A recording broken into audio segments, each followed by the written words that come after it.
yesterday's papers. Hello, and welcome to the latest edition. It's like a late night It's so love calm. line. Hello. Yeah. Welcome So to calm and under control. Midnight Lightning or something like. Anyway, yes. Welcome to the latest edition of Looped In Live, presented by Loop Weekly. I am Loop Weekly editor Tim Wood, alongside Lou Blassie behind the glass. Yeah, that would be me. How are you, sir? So far, so good. So far, so good. We will take it. Freezing cold outside on this lovely Thursday in the Hamlet. Hamlet. I'm running a little late, but I guarantee you, folks, and Rich, enough. Lou, he's yelling it. Oh, well. Now he's yelling it. All right. Don't take it personally. No, I try not to. I am a little late, but I am coming in hot today. Coming in hot. Okay. Hot and ready, just like Little Caesars. I am... Careful, Rich will bring us Little Caesars. I know, right? There are... Hello, Heather. Please let me know you're with us in the comments. Please feel free. We would love to hear you on the phone line 978-659-0072. So,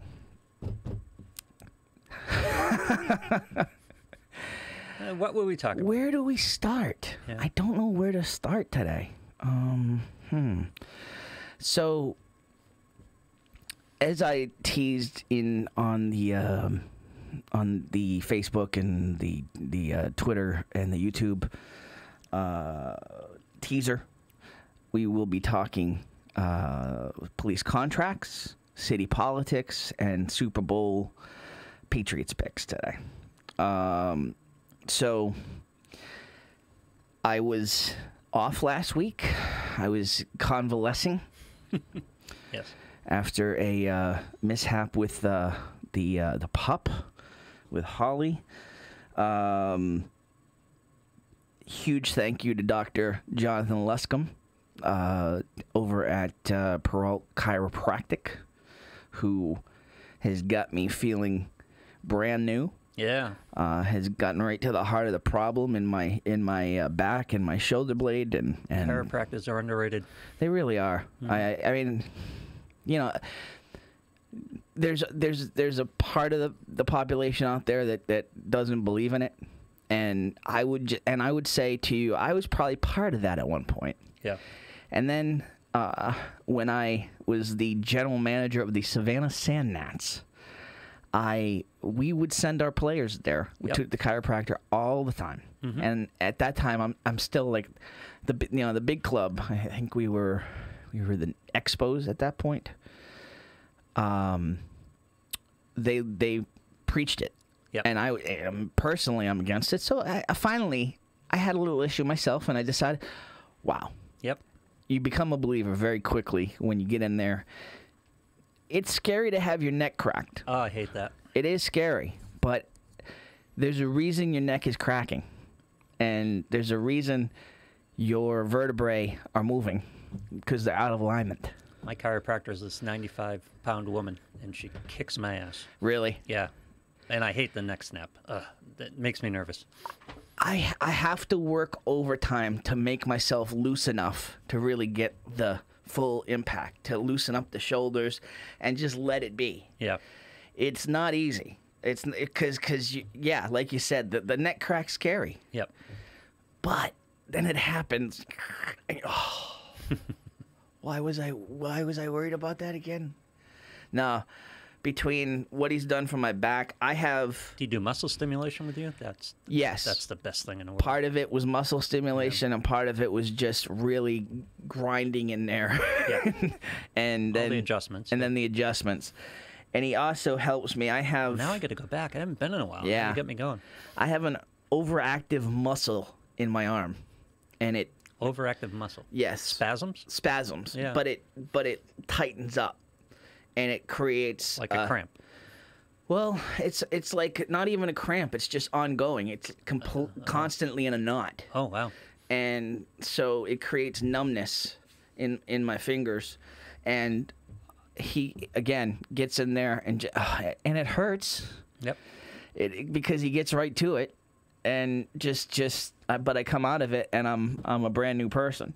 So huge thank you to Dr. Luscombe. That was the longest free ad I've ever give, but well earned, because I love the folks over at Peralta Chiropractic. They have been great to our whole family. So, I'm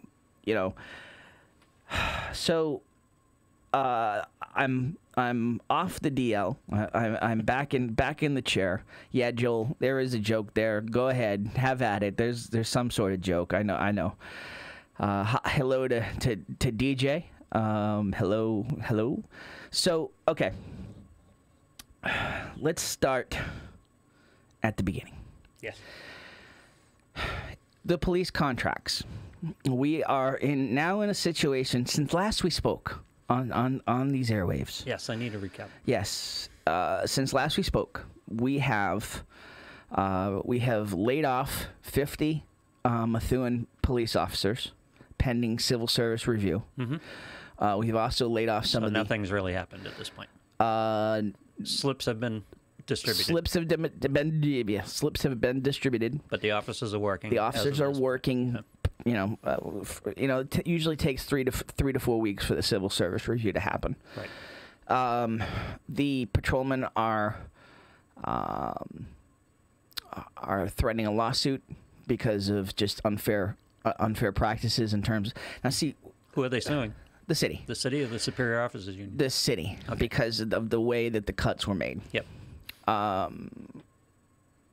Seemingly, the seniority cuts are out of whack here, and that's part of the issue, is that. Oh, wait a second. Let me back up on that. They're suing the city because of the way the cuts were made. They're suing the city the way the layoffs happened. Right. Yes. They're saying that seniority was not followed. Who was laid off? Yes. In terms of who? And part of what they're saying is that. But who determined that? The department or the city? Well, the department. How long you've worked for the department determines your civil service seniority. Right. And part of their argument is that that the superior officers should be included in that seniority count, and they haven't been. Mm-hmm. And what the city is saying is because they took what the city council cut and applied all those cuts to the patrolman line item. Right. Which, again, was against what was... I want to drill down to this. Who's they? The department the or city the city administration? The city is saying Mayor Jajuga made the cut to... The mayor's office made the cut to the patrolman's line item, to the personnel line item. Right. And because of that, the mayor's office is saying that it is the patrolman only, that because they've overspent they've overspent the patrolman's budget, that the patrolmen are the ones who need to be cut. It's an interesting interpretation of the facts. But. It is. I mean, that is pretty much the theme of the Jajuga administration. An interesting interpretation of the facts, of the law.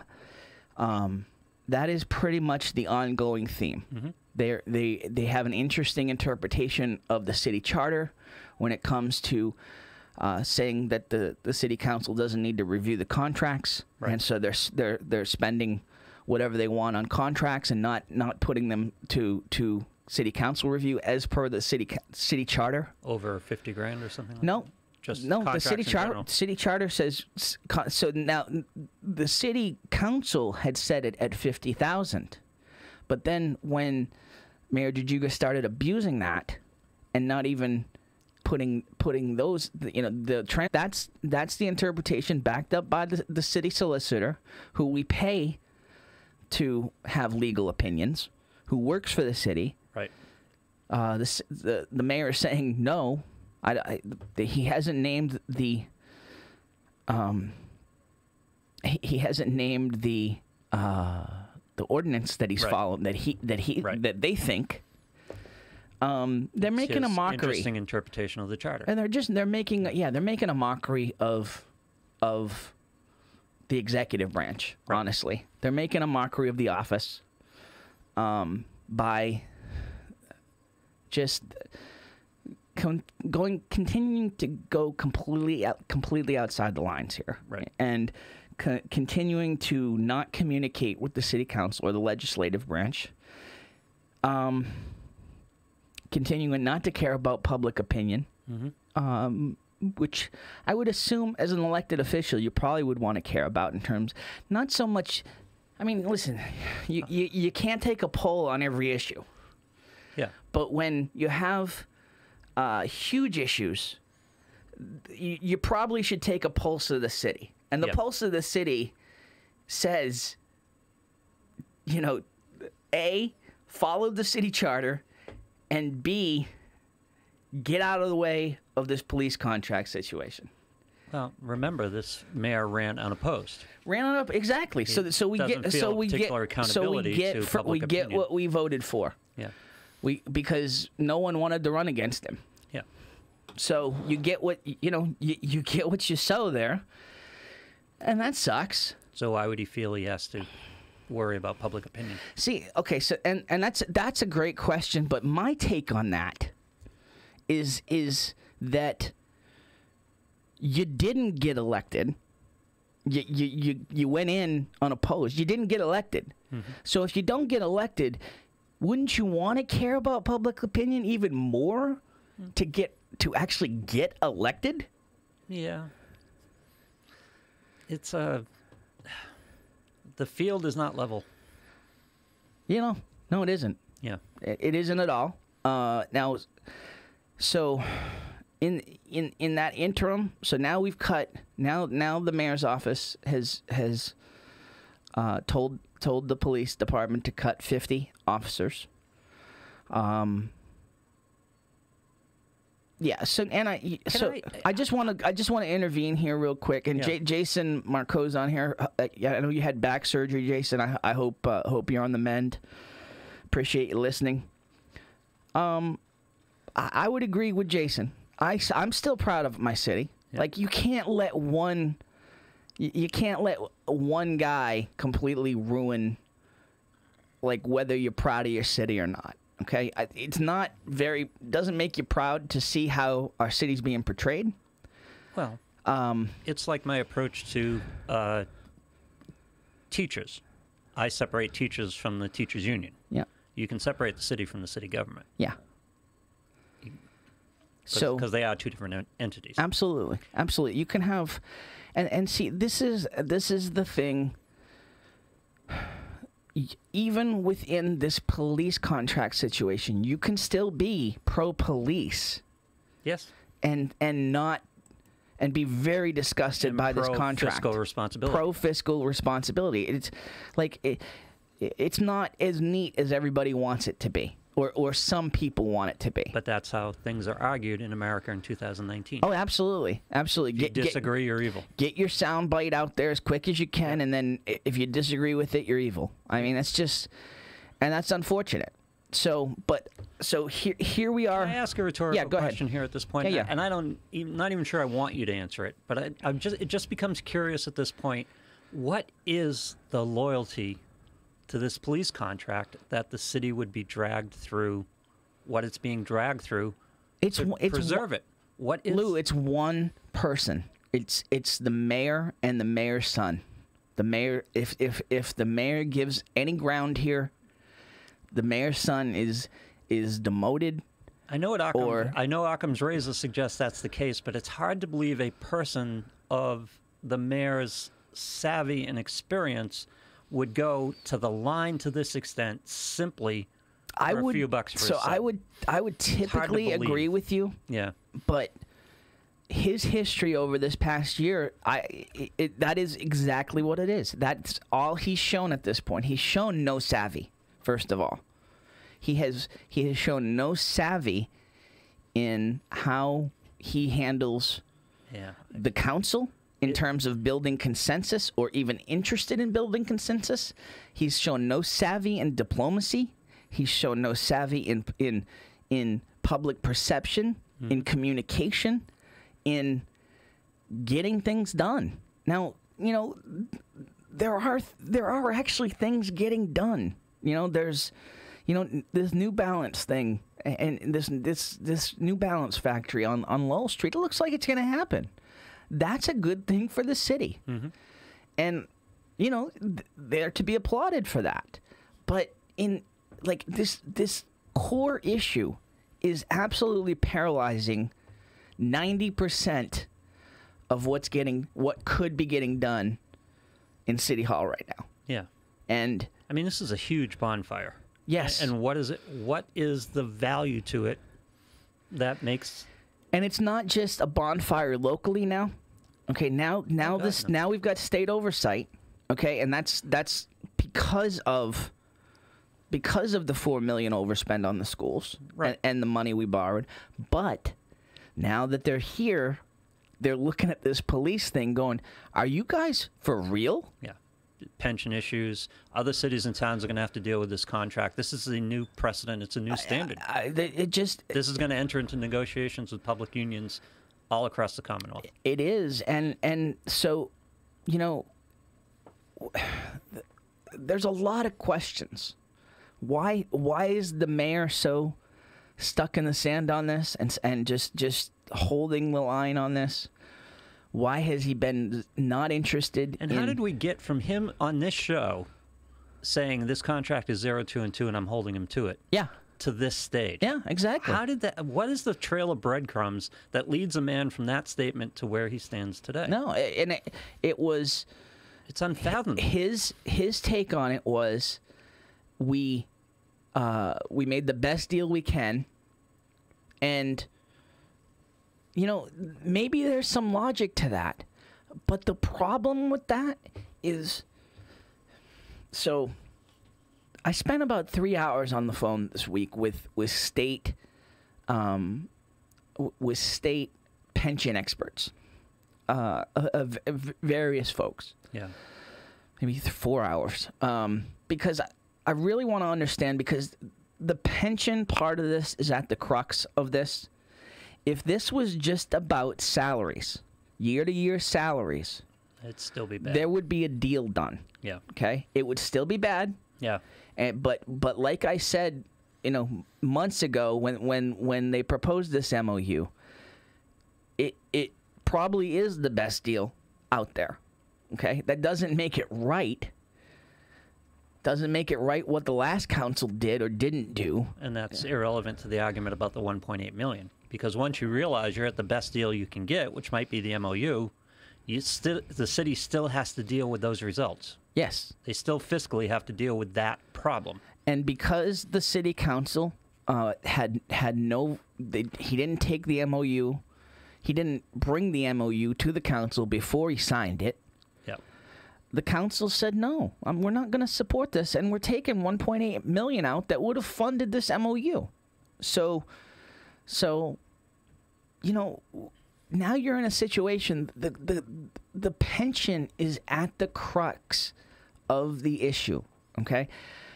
My initial thought on this, when I keep because, listen, I'm talking to everyone in this situation, okay? I'm talking to all sides, off the record mostly, but just getting input of where we're at. Yep.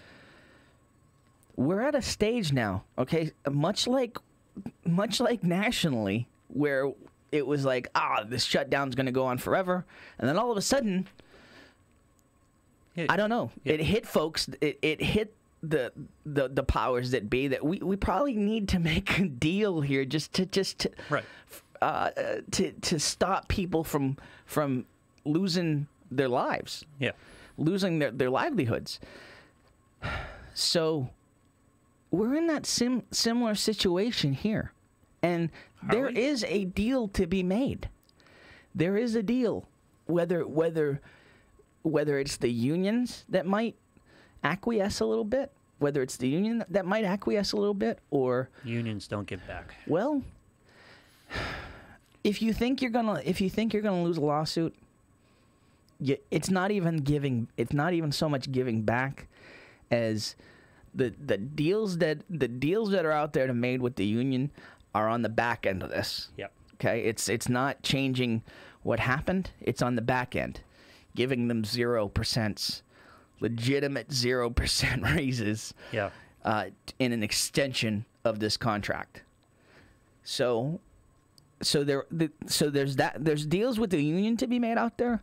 There's deals between the city and the city council to be made at this stage. But at the crux of it, it comes back to the pensions. Mm-hmm. And see, here is the crux of the pensions, okay? The officers pay in to the pension, okay? They have a certain, depending on how long they've been on the job, they have a certain percentage, and when they were hired. Yes. They have a certain percentage, up to 9%, plus an additional 2%. So it could be up to 11% of their salary that they put into their pension every week. Okay, so in theory, you say to yourself, well, wait a second.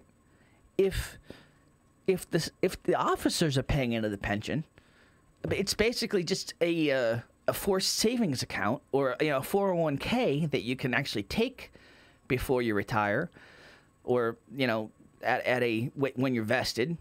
So how is this going to have an impact on the city? Where that impact on the city comes in? What percentage of that bill does the 9% or the 11% cover? So where it comes into the city, okay? And this is not just Methuen. And Sean, I completely understand what you're saying. The police union has taken 10% cuts. They've taken zeros. They've had furloughs, absolutely. We are mentioning that, Sean, but you can't get it all back in one lump sum. Okay, and even if you talk about the 10% cuts that they took, it doesn't add up to the 229% that were out there. Wait a second. Why are they entitled to get it all back? Well, they're not. In the private sector, if I take a pay cut, you get what you negotiate. Exactly. And you know what? And that's what I've been saying since the jump here. You get what you negotiate. Where's the entitlement to raises and these guys make goods? These guys negotiated this deal. Mm-hmm. The city council negotiated. The city negotiated this deal. So you get what you negotiated on both sides of it. When they've taken the cuts, when the schools have taken the cuts, you get what you negotiate. Okay, and you can't complain about it after the fact. Okay. Yeah. But in this situation where it seems fraudulent, there's this sense of a fraudulent negotiation in terms of the city saying that they thought it was 0, 2, and 2, and the numbers adding up to 229%. Pick your story: incompetent or problematic. Incompetence, fraudulence. What? Yes. Yeah. There's something in there's some middle ground in the middle. And remember, at the very beginning of this, we were told by both sides this was a 0, 2, and 2 contract. That was the intent. That was the beginning of the story. Yes, but as I've said, and I'll continue to say, okay, because there's not just one. Again, this is gray. Yes. Okay, everybody wants black, white, I'm this just or told that. You what we were told. We are living in the gray here. Okay, and the gray of this is that the city, whatever they thought they were getting, they signed off on something different. Fair enough. Okay? So that's the deal that's in place. Or whatever you thought you were getting, the city signed off on something else, depending on how you think this all came down. Exactly. And like you said, the mayor sat here and said, it's a 0, 2, and 2, and that's what I'm sticking to. And then changed. Completely changed. Said it that plainly. Yes. Yeah. Said it on the city council floor the same way. My argument here since the get-go is that there's a trust issue in the middle of all this. Sure. There's so many trust issues. in terms of how this deal was negotiated, in terms of who was in the room and who was kept out of the room or who wasn't in the room. Absolutely. Negotiating, there's a huge ongoing trust issue and who's negotiating it now. Yes. And it's not just trust. It is a conflict of interest. It is a legal issue. The mayor is putting us at legal risk by continuing to be involved in this negotiation, to be involved in any discussion of the contract. And he has, over the last 2 months, he's used that conflict when convenient. When he might be asked questions on the council floor about the contract, then he says, "I have a conflict. Yeah, I'm going to leave the room." But he's still involved in the negotiations behind the scenes and negotiates the MOU single-handedly. Pretty much. Yeah, and he can say it was his chief of staff, but his chief of chief of staff is paid. Yeah. To represent him, and the chief of staff said it on the floor. Thank you, Rich. Fahey is an extension of the mayor. Absolutely. He said Fahey said it on the floor. Is the same thing as the mayor. Fahey said it on the floor a couple of meetings ago, whether he meant to or not. He said that the mayor is in complete control of the police budget and how the budget is applied. So, despite having a conflict, he negotiated the memorandum of understanding and has control over the budget. Yes. So, seems like a mixed message. If he would just step back, say, "I have a conflict. We're going to bring in an independent body to have any further negotiations, any further talks that might happen with the union. We're bringing in an independent mediator." If he could simply do that, he would eliminate the trust issues, or at least begin to nullify them. But he would also relinquish control over the process, which is something he seems absolutely incredibly unwilling to do. Bingo. Yep. You nail. He wants to control the process. He wants his name. He wants the council. He wants the outcome. He wants the outcome. He wants the council to do what he says. Yep. And it's not going to happen. It's not going to happen. You have, let me just get back to this pension. Okay, you have a situation here with this pension. And this, I'm telling you, this is why a deal is not getting done. Okay? Yeah, there are a number of reasons why. But there are a number of reasons, but the pension and the pension impact single-handedly is the reason why they don't have the votes to put the money back, because Steve Saba, Jimmy McCarty are holding the line largely because of this pension issue. Okay, every city in the Commonwealth, there's 104 pension systems in the Commonwealth. Mm-hmm. So some of them are a regional setup. Right. A number of cities get together for a pension system. Methuen has their own. 351 cities and towns, 104 pension setups. 104 pension setups. So I believe it was 1988. Before 1988, cities had complete control over how things were funded, how much in the hole they were on their pension,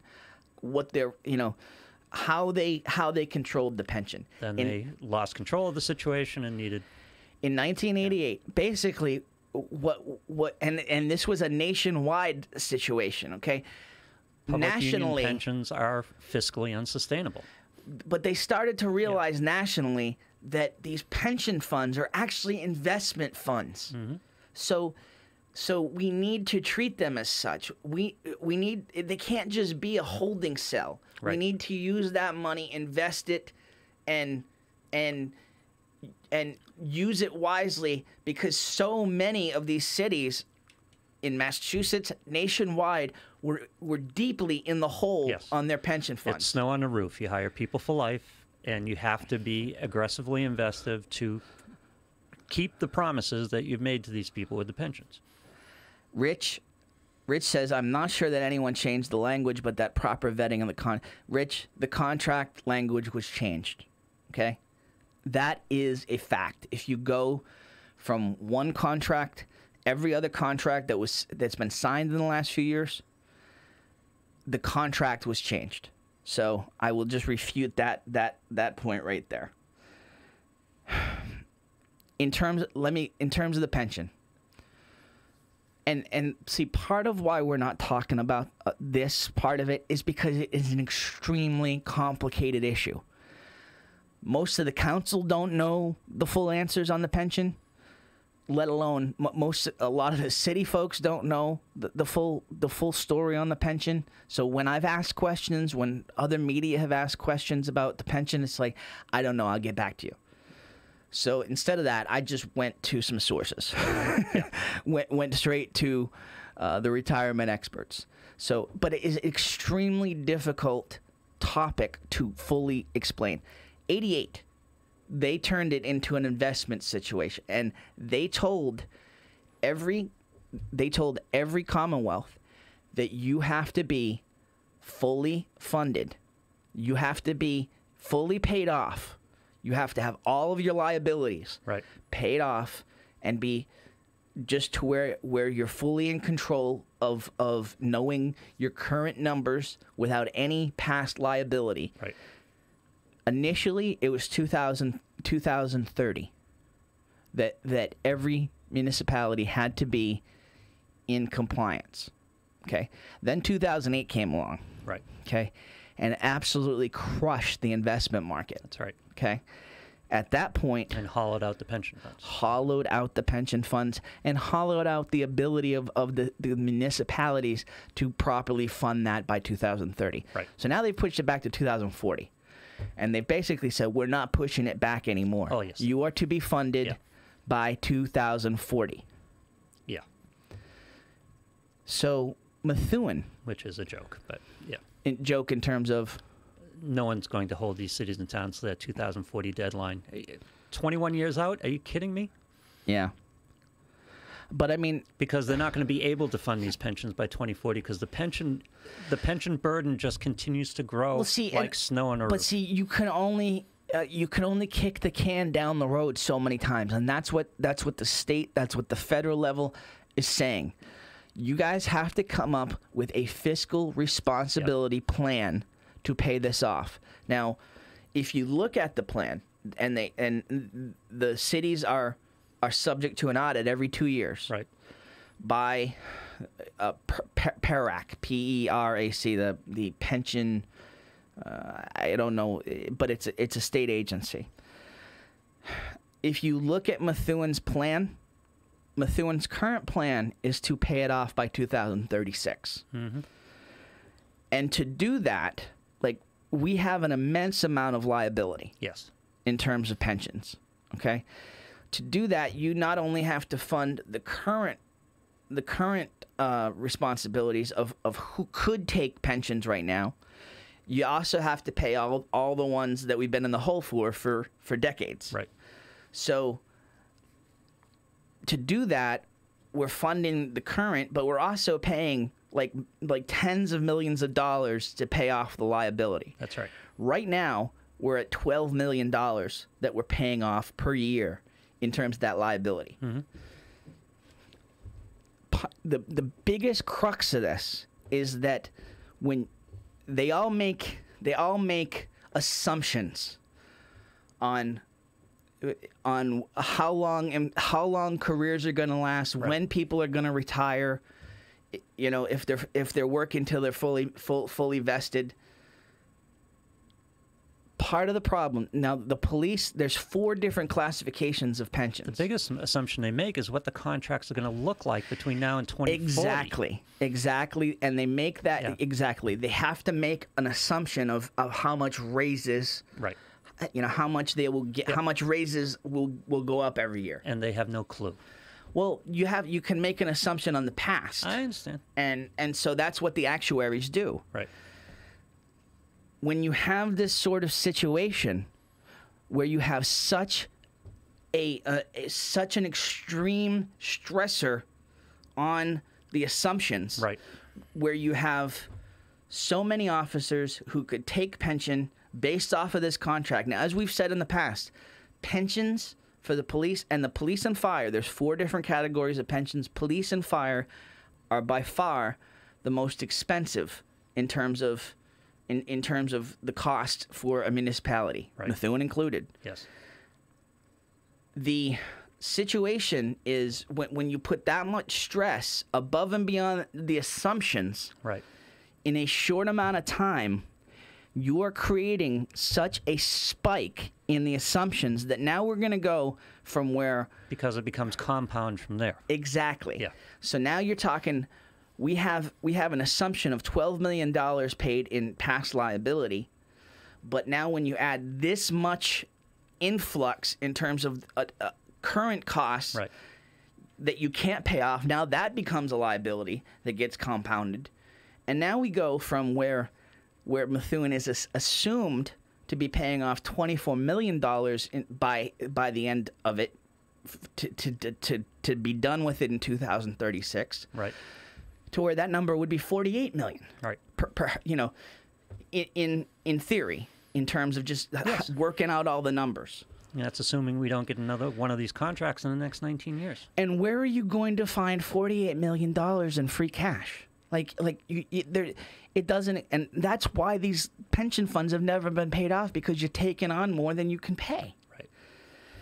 It's unsustainable. Public pensions have been unsustainable, and the entire country's in this situation. But a contract like this just lights fire to the whole formula. And yes, Tina makes the point, and again, it's a true point. And again, And they often do. They go on assumptions. City workers are part of option 1. Right. Clerical, DPW, they can retire. City workers can start to retire at 55. Right. And there's a factor. Like, it starts at a 1.5 factor. Right. And it goes up to 2.5 by 65. So you multiply how many years you work for the city by this factor, and that figures out the percentage of your salary that you get as a pension. Until you max it out, yeah. Exactly. Yeah. Yeah. You can't go above Right. the 2.5. So even if you work till you're 80, you're still only going to get that 2.5 factor. So then... Police is an early retirement Police sector. and fire, they're the 4th category. Yeah. Police and fire, because again, the danger of the job, the assumptions that you go into in terms of the job, police and fire can start to take that at 45. Yeah. And my assumption is fire personnel tend to hang on a little longer, but police retire. They're out at 45 quite often. Quite often. Yeah. As soon as they can be vested. Yep. And start the vesting process, they're out. Now, Unless again, they have a couple promotions in front of them. Again, that's a broad brush. It's a broad brush. But historically, statistically, you can make some make some statements. 20 that way. years of pension liability, because at the point when they're out at 45 instead of 65, they're not paying into the system anymore. Yeah. So, And then the other part of it too. This is all crazy. This is all, again, Kennedy made the biggest mistake in American political history, unionizing public employees. And it's the baseline of every fiscal problem we face. So, Jason, listen, it's a good question, okay? Like, what does it have to do with anything? What it has to do with is we have been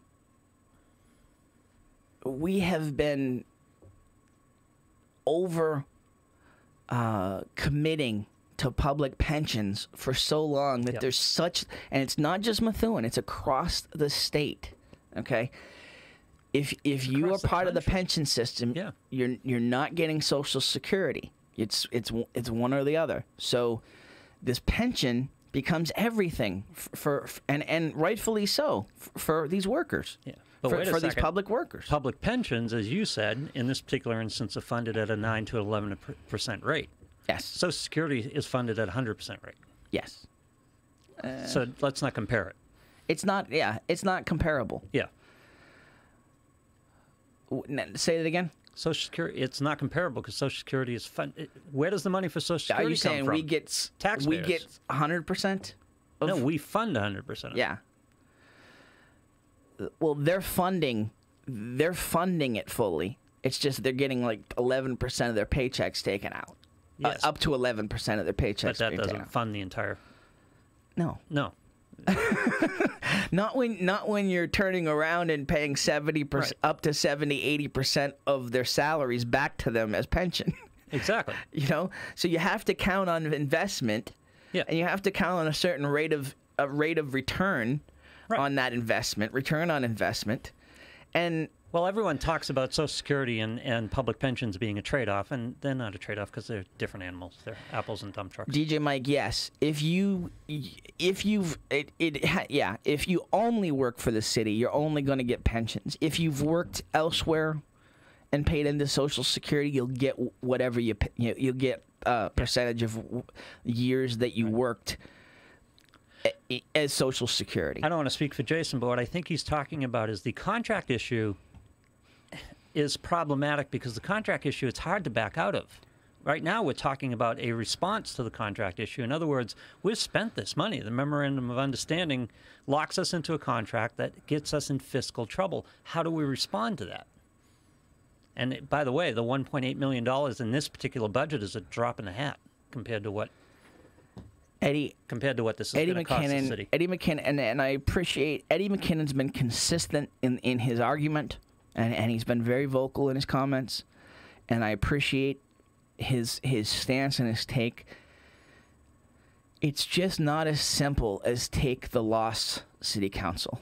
Like, when I first said that around the MOU, in terms of, listen, we can argue this until the cows come home, but just take the loss and let's move on because we have a lot of stuff to get done as a city. It's just not that simple. A short-term decision could have decades of impact on this city and spiraling impact in terms of these pensions. Yes. Because the pensions are based off the salaries. So whatever we agree to in this contract becomes part of their highest 3-year average of what their pension is based off. We're not talking about a 3-year contract. We're talking about the next 30 years. And you're also talking about whoever takes over if that person retires, whoever takes over that salary slot. Right. Gets that same salary and pension, and it just... Right. For life. Yeah. So you have an officer who retires at 45, and he's got, God willing, 40 years of retirement. While you're paying him in 40 years of retirement, you're hiring his replacement. And then he retires, and you're paying both of them in their retirement, and you're paying the replacement for the two of them. This is the problem. This is not a 3-year contract issue. This is not an issue. This is fiscally devastating for the city and the state for the next 30 years. Yes. And so 40 years. And so listen, the other thing to understand, you have all this being thrown around. Just let the state come in. The state's not on your side. The state is not. State is. The state's on the union side. Yes, but it's not just on the union side. You have elected officials who do not want to cede that responsibility, and sometimes it's about dancing with the devil. Like at least we know who we're dealing with on the city side. We don't know what the state will do when they come in. They're going to back the union. Now, just understand this. It's a blue state. Understand this, okay? It's not as simple as let the state come in, okay? If you take a look at the extreme situations of when state oversight has happened, you had Chelsea early on in the late 80s, I think, early 90s. Like mid-80s, I think, where it was complete receivership. And that was where they started, complete receivership. You had Springfield that started at a control board level, which is right below receivership, which is, the control board situation. They have complete responsibility in terms of making fiscal decisions in the city and approving contracts and you render the mayor and the city council powerless. Right. Lawrence had an overseer situation, and that's what Sean Cronin, who's our fiscal responsibility officer right now. Yep. They started at a overseer level, which is below control board.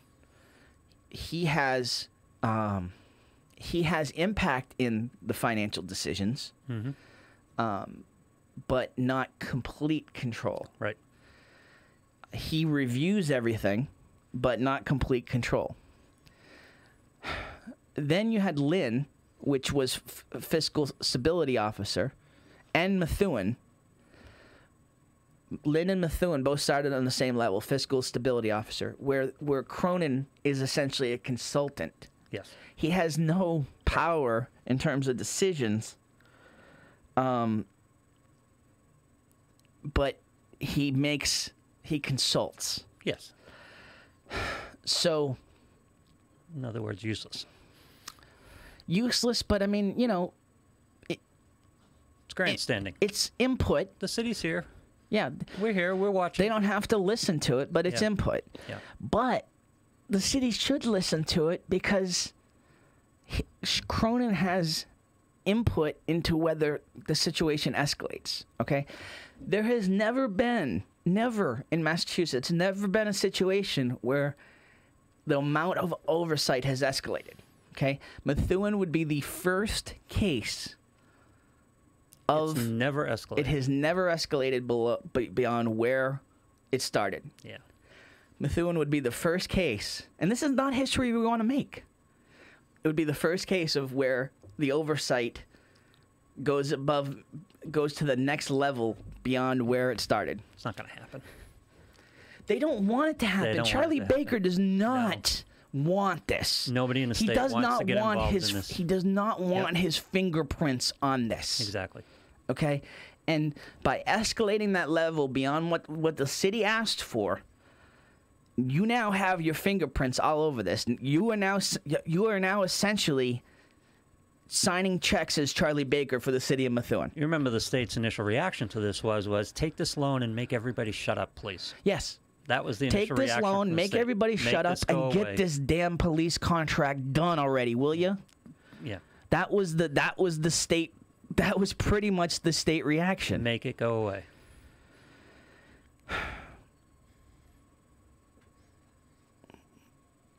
Eddie McKinnon, like I said, make it Eddie. I mean, it's not wrong. It's not wrong.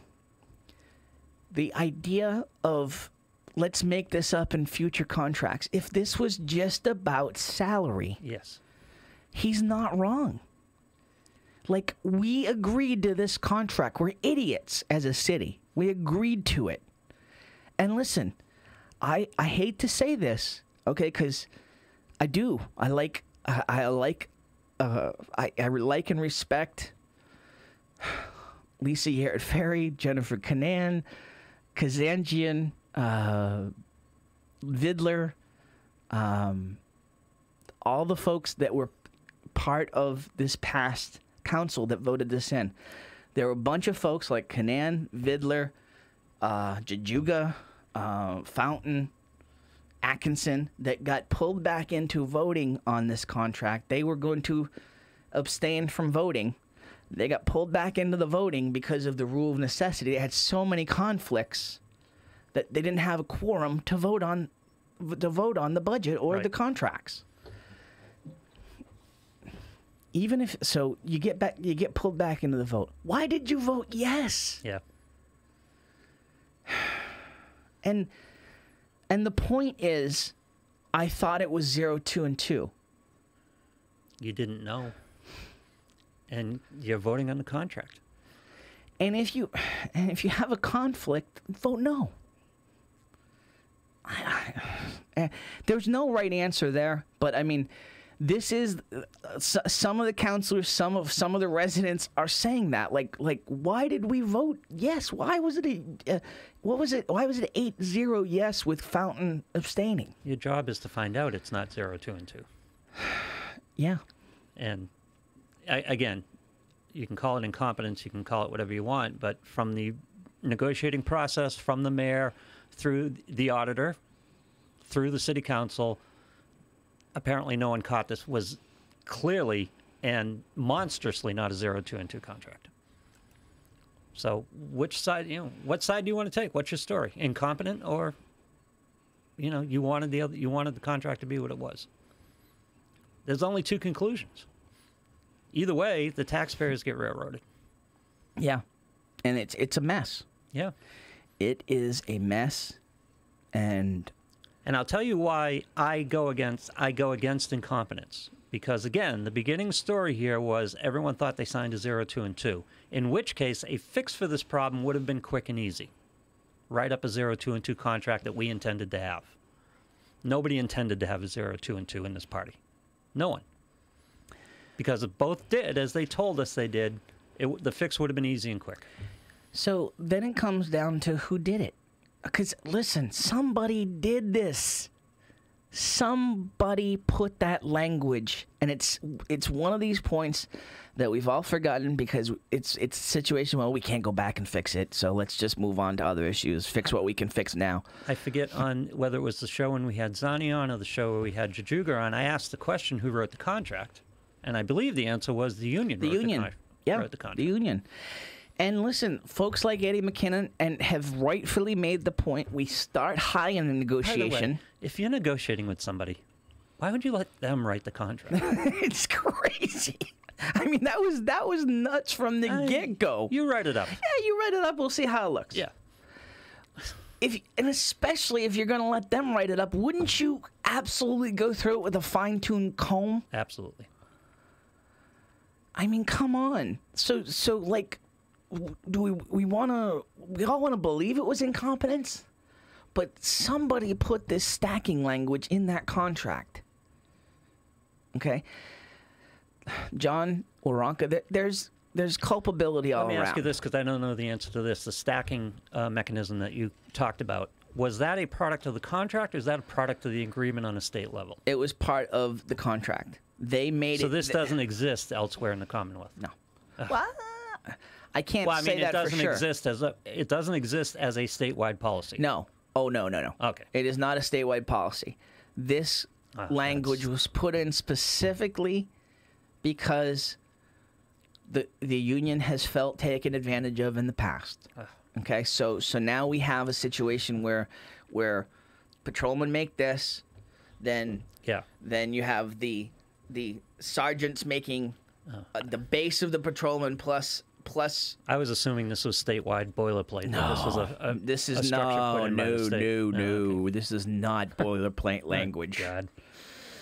This is not boilerplate language, and honestly, there's a question as to whether it's even legal. I don't think the state police have that stacking, Jason. I've asked it multiple times in terms of does this stacking exist. The bulk of the answer, of those who have given me an answer, the vast majority have said that this stacking mechanism is illegal. Yeah. So, Jason says just increase the pension amount taken out. Okay, so are you gonna have 40% of their salary taken out? First of all, I don't think it's legal to go beyond by state standards, by state pension standards. You can't go unilaterally. The union would have to agree. Even if the union agreed, I don't think it's legal. I don't think you can go above the state. Yes, because you know what would happen. Every other union in the state would say, "Are you out of your mind?" Yeah. Yeah. No other union in the state would allow them to do this. You're going to allow them to take 40% out of your paycheck for pensions? Yeah. No, you're not. They're going to let them set that precedent for other public unions in the state? No. It's never going to happen. And again, Lou, you've said it. I've said it many times. There's precedent all over on both sides of this situation where the state is looking, where state agencies are looking, state unions are looking, national unions are just absolutely. They're not involving themselves per se that we know of. Because they are definitely. Yeah, what was the justification for this contract that we heard from the police side? The justification for the contract was all comps. So what this does is becomes a comp. Yeah. For everybody, and everybody's going to suffer. And listen, Chief Solomon made some good points when he made his presentation in terms of the comps, okay? In terms of what the fire department got for raises. They didn't get 0, 2, and 2. You know, let's just, if you just talk about the fire department alone, and you go on an assumption. Methuen Fire Department? Yes. And if you just, and so trust me when I tell you, they don't want their name in this. But when they got what they got, and they kind of, they just kind of, thank you, sir, may I have another, and went back to the firehouse. So when the teachers union comes up, when the fire department firefighters union comes up again, and they make that argument, well, look what the police and the teacher union contracts are coming. Yeah, somebody's got to negotiate them. They're overdue at this point. Yep. But they're not negotiating until all this gets settled. Well, of course not. It's God, it's such a mess. It is, and it's becoming messier. It really is. It's becoming messier because now it is an election year, and this is still not resolved. And you know, let me catch my breath. Let's take a quick break, Lou. We'll talk about the politics side of this afterwards. After the break here on Looped In Live.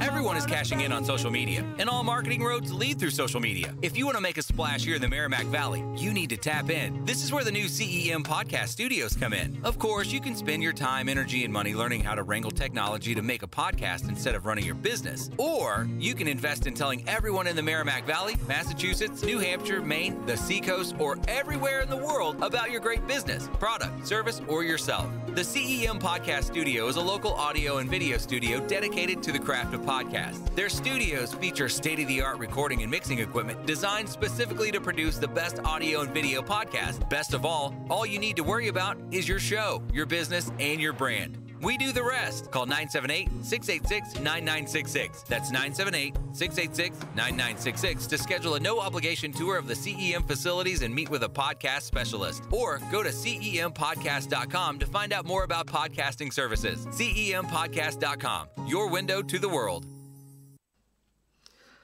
I love talking about my man, Val Davila. It's a dream to own your own business, and Val and Susan Davila made that a reality in February 2013. They started with just 2 insurance carriers, but now Right in Place Insurance for Progressive, Safeco, Pilgrim, Plymouth Rock, and Mapfre, just to name a few. Need auto insurance, renters, commercial, or home? Davila and DeFusco prides itself in having lifelong roots in the Merrimack Valley. Put their experience to work for you.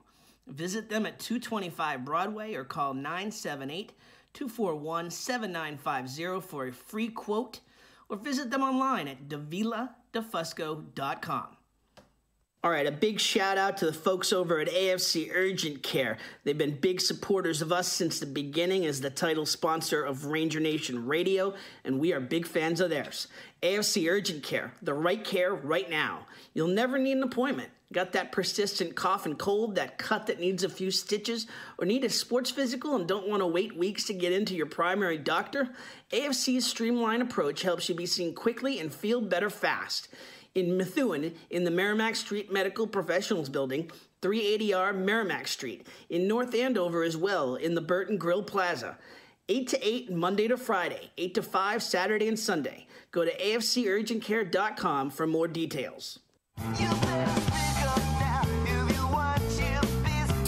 Tim Wood, Lou Blasi, back here on Looped In Live, presented by Loop Weekly. So, all right, we're talking about the police situation, the ongoing fiscal issues in the city. Now, beyond this, now you have, let's talk about the politics of this. Okay, you have the city council at odds with the city. You have the city council at odds with each other.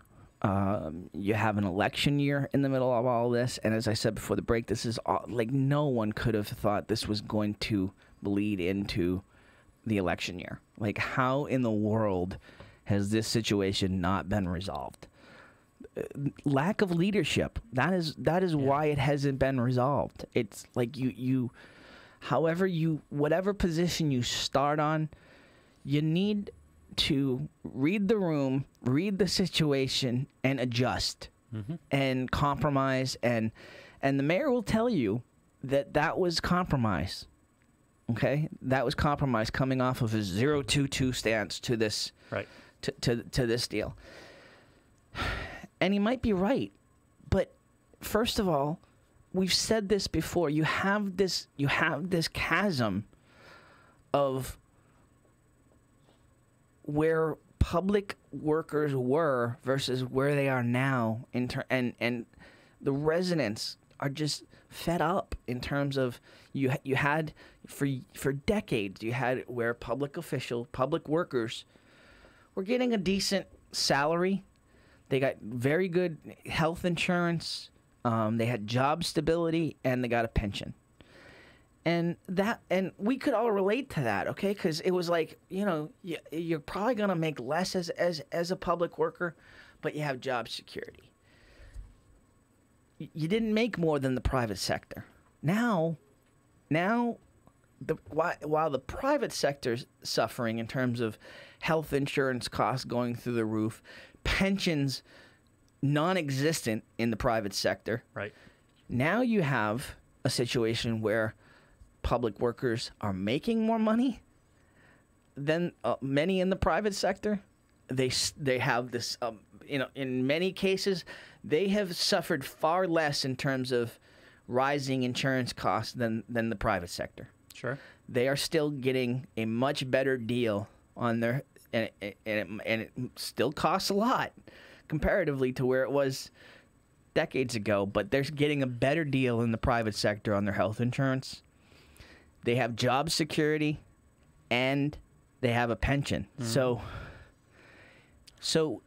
I'm sorry. I know. I'm sorry. The residents are not going to accept a 32% raise. It does not happen in the private sector. The problem with you is it's you not hate acceptable. public safety. You hate kids. You hate. I do. You hate. Yeah, I mean, you like buildings burning down. Yeah, this is going to be the argument. Clearly.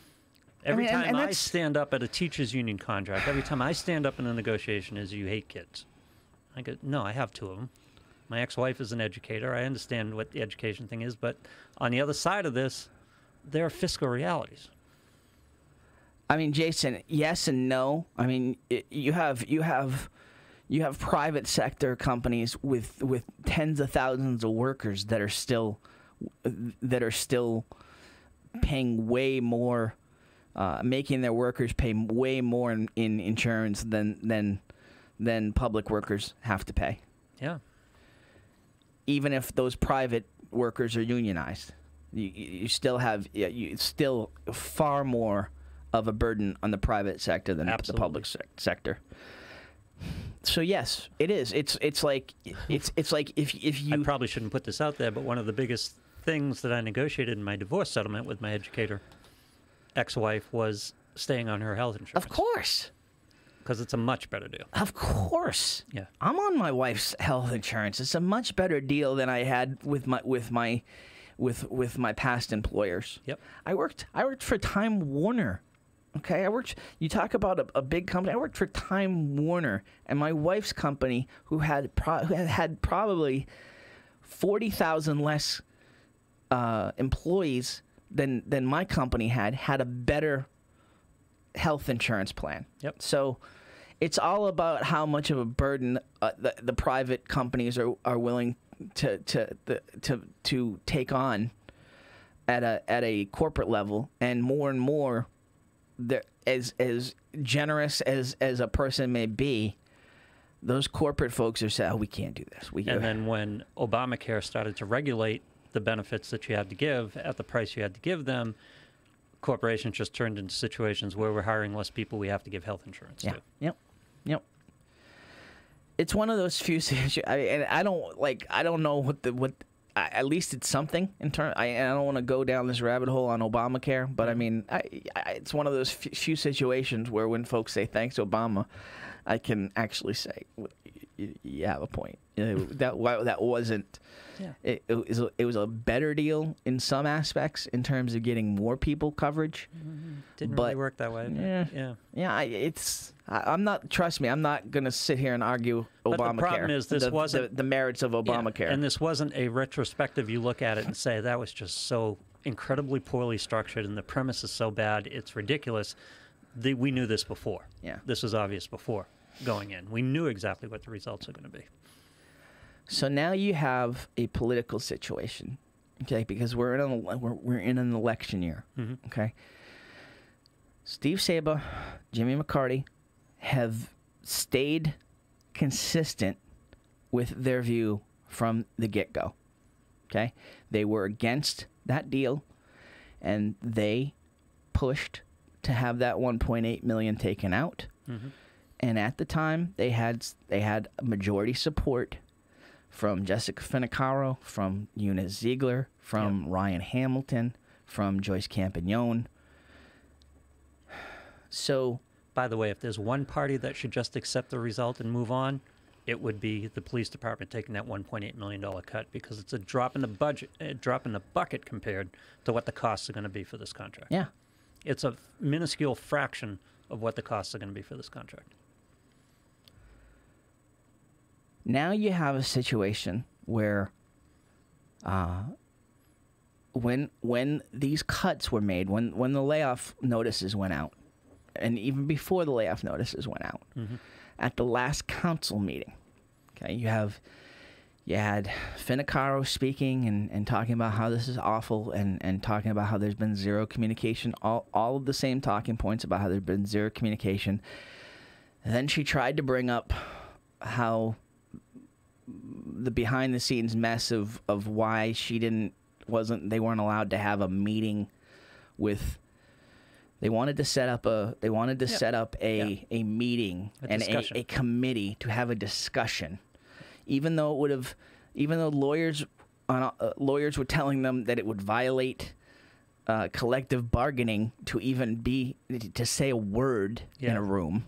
About open meeting laws, would it run afoul of that? If they only had three council, they were going to have 3 council members on it, so it wouldn't run. This whole thing has been a discussion of this issue, hasn't it? Why do we need an additional discussion of this issue?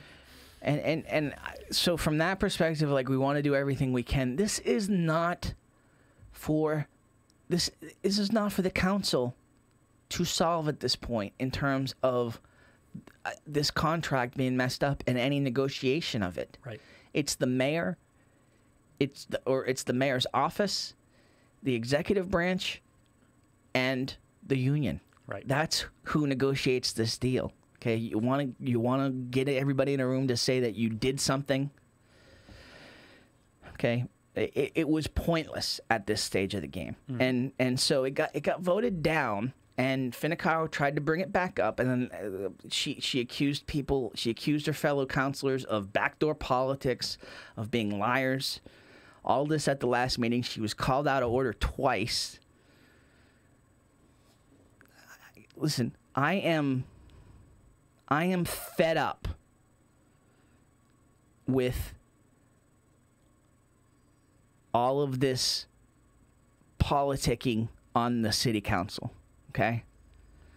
Everybody's been guilty of it, but in this specific situation, I am so...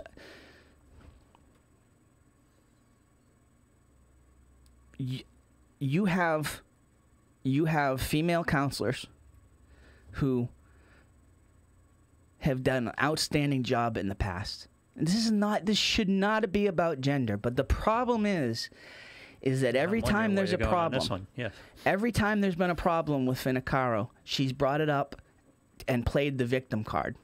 Okay? The female victim card? Yeah. Okay. Like, she's being victimized. She's being bullied. Okay? The problem with that is then she turns around and accuses, and nobody's accusing her of this, but she turns around and accuses people of backdoor politics, of being liars, and that's okay. That's just Jessica standing up for herself. No, it doesn't work that way. I'm sorry. It doesn't work that way. You have had female representatives in this city, from Pollard to Canaan to Yared Ferry, across the board. I'm like, this being a gender issue is pathetic. This is not a gender issue. This is, you're a city councilor, act like one, and represent the city instead of your own damn interests. Just named 3 women who weren't particularly vulnerable to being pushed around. No, but you know what? They didn't when they didn't get their way, they didn't play I'm getting bullied, okay? They moved on and found the next spot to make an impact. Mm-hmm. Okay, cuz you don't win all your resolutions. You don't win every fight that you fight. Right. And sometimes, in terms of building consensus and building goodwill and camaraderie amongst a council, you support things, littler things that maybe you support those so that you can start to build consensus on the bigger issues you really care about. Yeah. There's give and take. There's compromise. And right now there's no compromise in terms of the younger part of this council and the older part of this council. There's none. Politics, it just doesn't exist anymore. Yeah, there's no. You have folks who have been able to build consensus, and whatever you think of him, Steve Saba built enough consensus to have the money being moved. Okay. Yep. So whatever you think.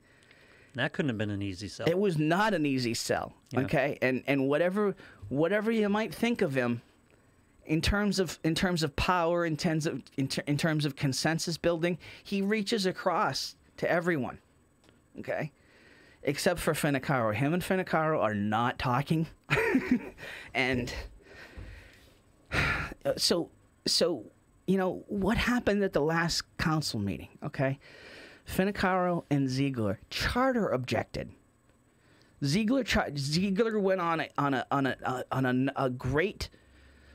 So first off, Finicaro does a recap of the situation essentially, mm-hmm. and it was a good. She was on point. Yep. People have accused her of talking too much, myself included, and needing to talk everything. But in this case, it was a good, thorough recap of the situation. Yep. Then Ziegler begins to talk and talks about how it's been unfair and there's been no communication with the mayor, and we need to do more as a council. And then she charter objects, blocking the vote. My issue, okay, you can't use the charter object. You can't use procedure to paralyze the process. Sure you can. You can. It happens all the time. Should you, though? No. Should you? What do you think the Sweetheart Inn was? Of course. Yeah, no, there was charter objects all over the place, and every possible angle from all sides were being used for sure. Obstructed as much as possible. But in this specific, what are you charter objecting? That's the thing. You're not getting the outcome you want. Yeah, you don't get the. Yeah. That's not the point of that. Is that really the point of a charter objection? And that's really going to be figured out at this point, because people are fed up in terms of how this charter objection is being used with this council. Okay? Yeah, but you're still assuming we're playing by the rules. We're not playing by the rules. Well, this is win at all costs. It is, absolutely. That's what the city has come down to. But in this specific situation, those two councilors, the last official stance they took was to put the money back, to take the money out. Ziegler and Finicaro, the last official stance they took. Everything else since then has been grandstanding and, well, this is bad and we should talk about it. And what was the basis of the charter objection? There's no basis. Yeah. It was charter objecting to stop the discussion and stop the vote. Yeah. Because they didn't have the votes. They're not required to have a basis for charter objection? No. Okay. No. So at that point, you're stopping all discussion. You're stopping the vote. The conspiracy theory out there is that they wanted to buy more time to lobby the city solicitor to change his opinion on how many votes are needed to move that money back. Because right now, the opinion does not favor them. Yeah. So they wanted to get one more vote taken off of his opinion so that they could perhaps sway McCarty or Saba and the number of votes have required in this instance aren't objectively laid out in any city charter or document? Yes, they are. Okay. And why would they're the backed up. solicitor's opinion Well, matter? they're backed up. So it is not crystal clear. Bingo. It is not. Okay. It is open to interpretation. Yes. I thought you could only yes, you can only charter object at one time. So yes, in terms of this resolution of putting the money back, they can only do it one time. So this next meeting on the 5th, unless other councilors charter object it, which I'm not even sure they can't. I'm sure they can. Yeah. I think you can only just the issue itself. I think you can only do it one time on the issue as a complete council. Maybe I'm wrong. I really hope that you can that there's not others that have that bullet in their chamber. What's the chance of success for changing the city solicitor's Nothing. opinion? He's been really clear they can't. That they're not going to. Yeah. That this is his opinion. That they don't have the votes. Because at one time during the week, leading up to that city council meeting, they thought that they only needed to change one of those of McCarty or Saba, and they thought they had it. Yep. They thought they could break those two up. So you have a situation here where Finicaro and Ziegler's last official stance was we're moving the money out. And when these layoffs happen, I got calls. I got calls from residents saying that they had called Finicaro and that they were being told to call Saba and to call McCarty because they're responsible for this, and that every counselor should be judged individually, Right. and that they're responsible for it, so call them. Mm-hmm. Like they created this situation.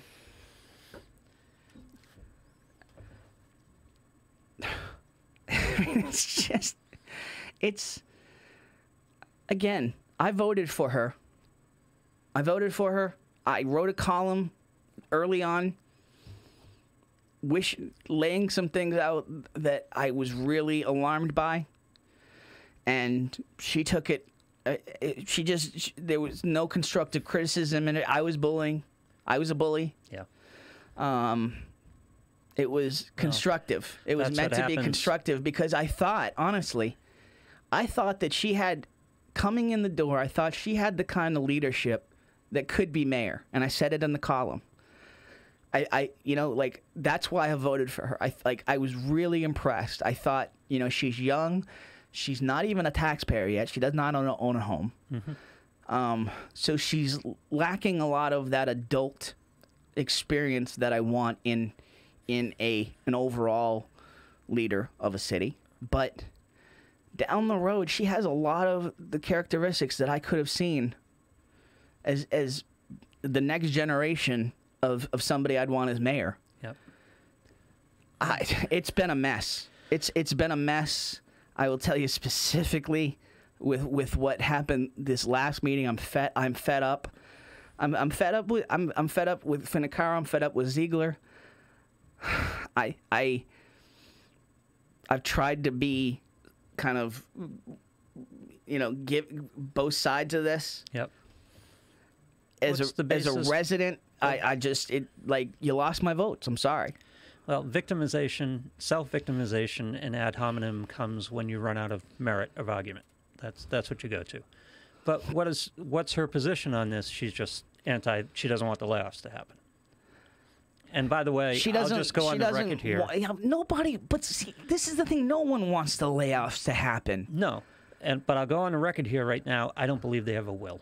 I still don't believe There they are have a a will. lot of people that agree with you, myself included. I feel like this was a calculated political move. Absolutely. Jessica and Eunice make the charter objection, buy them more time, and then pretty much the next day they send out the layoff notices. Now you have 2 weeks of public just fury to build in terms of and. Something's going to give here. These layoffs are not going to happen to this extent. I mean, the one thing I don't want to be lost in all this, we're talking about people. Okay? We're talking about 50 people, 50 potential families. Okay? And I know that that's like, oh, you can't go there. Don't because but we are. We're talking about this is all about people. We're talking about 50 people who have represented this city extremely well with respect, with honor. You're talking about lives, and that sucks. That part of it is awful. Absolutely. There is not one person, and if there is, like if there is an elected official or one person that's saying, lay off all 50, they should be laid off. If we're thinking that this department's top heavy, you don't lay off 50 patrolmen, right, and intermittent officers, because Sean Fountain is in this. Sean Fountain did get his from sources. Multiple sources have told me that Sean Fountain did get a layoff notice. He's a permanent intermittent and he officer. doesn't have civil service recourse. Yeah. So right. Like that, his notice is not going to civil service. But here's the point: he's at will. There are people on the other side of this issue too, and that shouldn't be left. That shouldn't be left untold. There are going to be people who are trying to stay in their house, seniors who are living off their 401k and not their pension, who can't afford the tax raises that are going to result from this. There are people on all sides of this equation. So, Rich says, I don't have a problem with buying more time. This is an important matter that we don't even have a true financial impact statement other than the auditor saying it will be bad. Okay, yes, buy more time, but understand. Do something with it. Do something with that time. They've had 7 months since this MOU was announced, okay? And nothing has been done in those 7 months. The mayor's position hasn't changed. Saba and McCarty's position hasn't changed, right? And so, and the union, I'll agree with Eddie McKinnon. I mean, listen, whatever you think of that contract, the union didn't. They had a signed contract. They didn't have to negotiate. They negotiated because it was awful PR. Yeah, maybe. Okay, it was an awful look, and it was national news that these captains could be making, Do you know why you don't want to go into court? 300,000, 400,000. You know what the biggest thing about going into court is? Why people avoid going into court? Discovery. Yeah. What are you going to learn? So yeah. there's the fact that, yes, they were taking a huge PR hit, but what would come out in a court case over this contract might not be in everybody's best interest. Absolutely. The discovery of how that language, because they'll have to answer that under oath, how that language got put into the contract. Right. You can't dance around it once you get to a lawsuit. And maybe we'd find out who the two counselors were who knew what the numbers were. I mean, Tom Kelly can't back off of. He can plead the fifth, but you can optimistically look at it if you want, and it may not be wrong, as the union giving back because of the misunderstanding or whatever, or the public relations. But you can also look at it as another in the ongoing attempts here in this process to make this go away. And Rich, I mean, listen, I like you a lot. Call in because because honestly, the position that you're taking right now, you're Switzerland, and I'm sorry. The counselors are trying to do stuff so the counselors aren't wrong, the city's not wrong. Like, I mean, you're. I don't know. It's not a good look, and it's not a good look of where we're at. And buying, you can't buy more time when we've already overspent the budget. We're at a point now where the mayor has been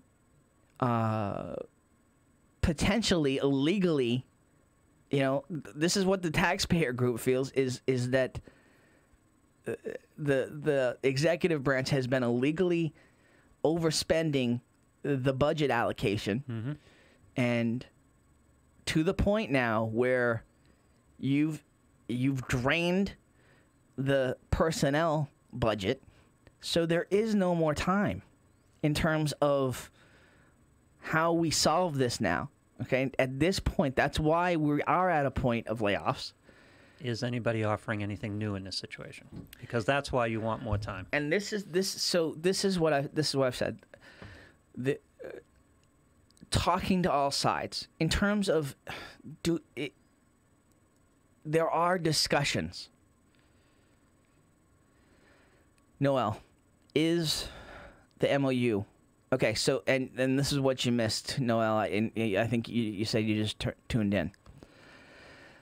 No, it is not. The MOU is not the cheapest way, because having the pension part of this, and you can go back and listen to how I explain. It's complicated. I'm not going to explain it again. Well, basically, let me summarize it. This contract will double the pension liability of the city that they have to deal with. Yes, this contract could potentially long-term up to double, $28 million. Double from what we're paying in liability right now. Not even the current pensions that may have to be paid out. We're talking about past liability. Right. You are going to potentially double what we've already planned to be paying. We have to have the pension fund paid off by 2040 by law. And it should be obvious, but I'll ask the question just to make it obvious. Who foots that bill? Well, and that's the thing. Like, taxpayers. But there's only so much you can put on the taxpayers. Yeah, you think? Have we reached that point yet? Well, no. There is a levy. There's only so much you can tax, and if you've got an additional $40 million, there's no way that the revenues are going to keep up with the expenditures. It's unsustainable. That's true. There's just no way. But you have your 2.5%, which the levy limits you to, and then you have assessments. Yes. So they're game. You can game play with Prop 2.5 too. You can game it, but you can't game it to the tune of $40 million. No, you cannot. Okay.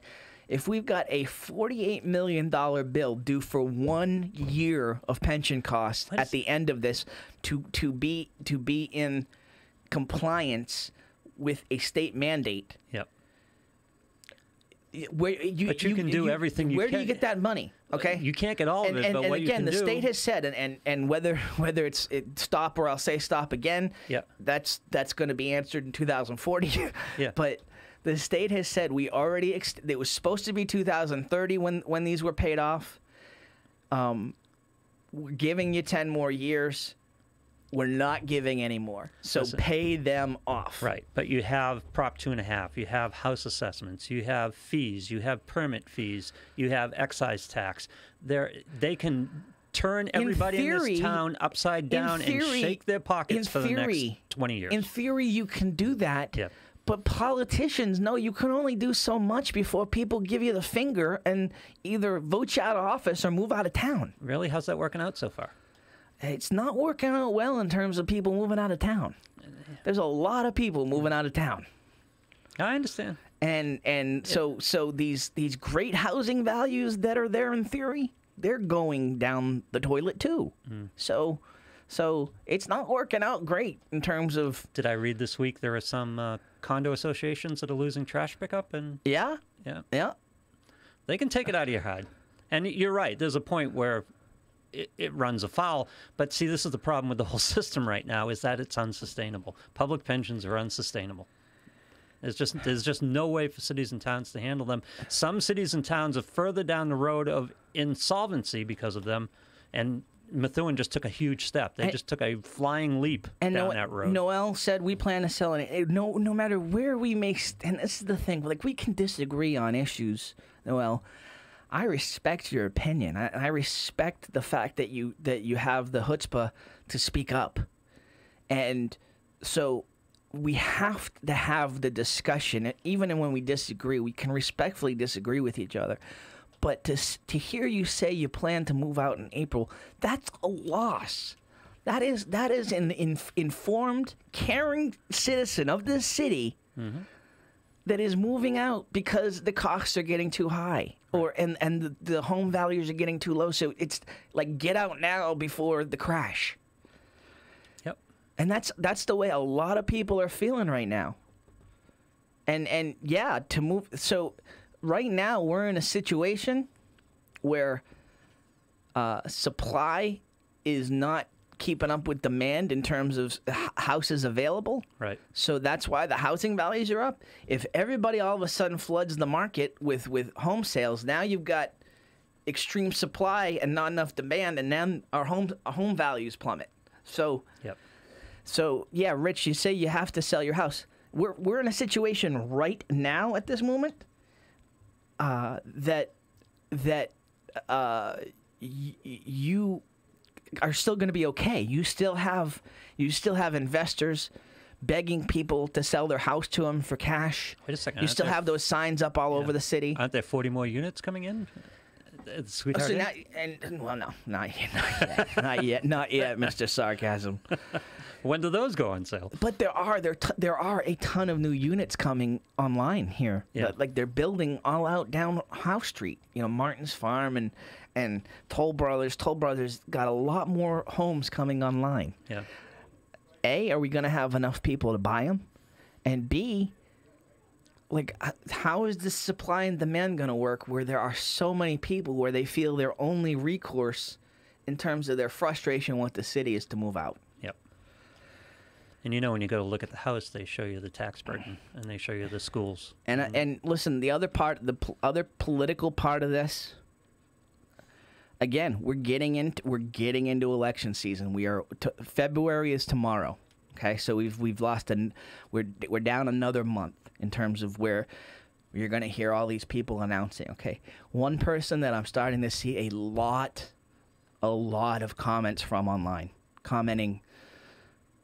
Haven't seen him today on this show, but I've seen him a lot in the things that I've posted. Is a gentleman named Neil Perry. And he's lived in the city for a long time. He hasn't been as vocal in the past, but he's being very vocal right now because he's planning all signs point to him planning to run for mayor. I've heard from a lot of different people. Did we have Neil on the show? No. Okay. No. And Neil is he's done a lot of things for the city, a lot of good things. One of the things that he's been part of is the Festival of Trees. Who runs the Festival of Trees? Sharon Pollard, Tom Lucier. Okay, Yep. So the assumption is that Neil Perry is their candidate. Yes. So Old power. So again, it's like, you know, you might now another changing situation.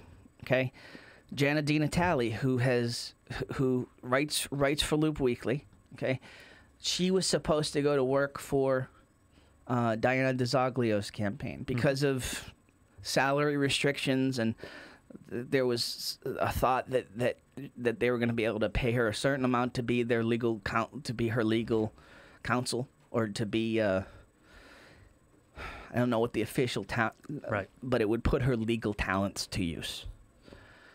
It didn't work out. It didn't work out, so she is not going to work for. Because fiscally it couldn't work. Yeah. Yeah.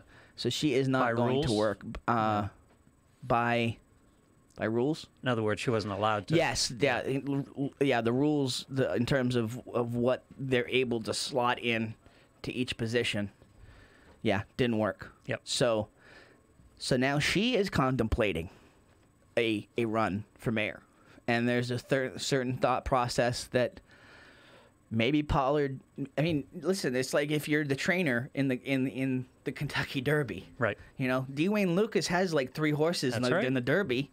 You could put 3 horses in the Derby, Right. See who finishes the best, and then run that one in the Preakness and the Belmont. Absolutely right. So that's the thought process. Is maybe they both run kind of in a Pollard camp way.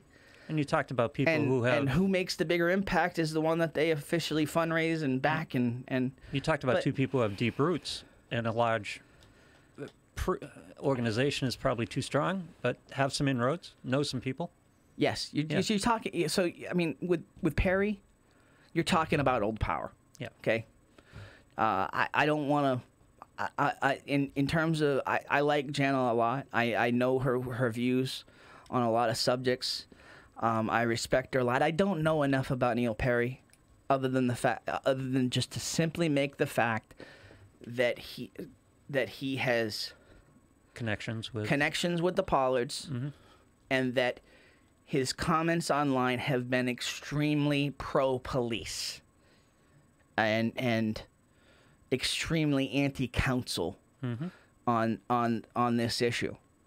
So. That's as much as I can say about Neil. I don't know him personally. I've never met him. Right. And listen, even with Jana, that's an interesting stance because from a political standpoint, running for mayor, because do we really think this is going to be an issue come election time? God forbid we're dragging. I mean, what's to say it won't be? What's to say we're not in the middle of a lawsuit come election time? Well, then it's out of somebody's hands who would run for mayor if it's in a lawsuit. It's in the courts. Yeah, but it's still an issue. Yeah. It's still looming over us, so it's still an issue in the election. Yeah. Like, you may not be able to say how you're going to solve it, but it's still looming. Someone's going to come up with some money here. I can feel it coming. Whether it's state, whether it's from another department, look what we found in the couch cushions. Someone's going to come up with the money here. Gill Paradise, where is the tax money from Toll Brothers gone? They have built approximately 600 homes with no impact on the town. Crock of crap. They are 500 plus with permitting around 10K and annual tax around 10K. Where has all this money gone for a non-city impacted development? And I am including their Wheeler Road development on the other side of town. Yeah, no. So I mean, in theory. Well, where is it? So but okay. So in theory, there is additional money to be had. Okay, and that's so, and that will be a discussion. I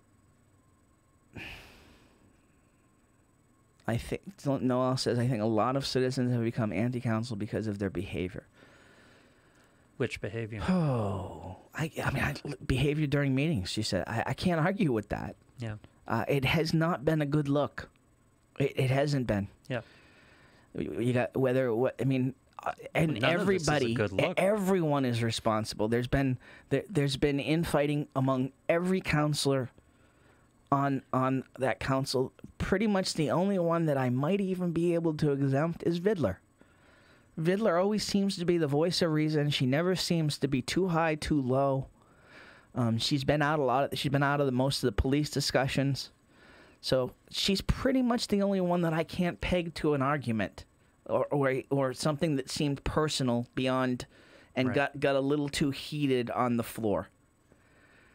Everyone else has a number. And Hamilton's has a number less than $1.8 million ever come up?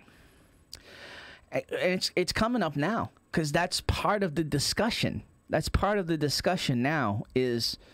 In other words, if it were 1.4 or 1.3 million, how many police jobs would that save? Okay, but there's things that go with that. I know. Okay, so if... And the thing is... Yeah, no, there's Kazanjian I can't exempt because Kazanjian's had some fights with Saba, he's had some fights with others in terms of the meetings, in terms of the schools. He's been very combative when it comes to the schools. And there's been some less than savory behavior from over there as well. He's not by far not the worst offender. Yep. But yeah, I mean, listen, Saba, McCarty, Finicaro, Ziegler has been fairly above, other than her procedural nonsense. At times, she's been fairly above, but again, I like she. I won't. You have two entrenched parties. Yeah, There's you do. Going to be, You do. There's going to be a certain level of. But in terms of what Noel is saying, I can't argue with that collectively. You're painting a broad brush in terms of the full council, but the majority of the council has acted less than professional on the floor at times and dragged things out when they shouldn't be. Well, you know what my hero and mentor would say? Bill Belichick. You do business as business is being done. Yeah. The city itself hasn't exactly acted professionally and maturely. Yeah.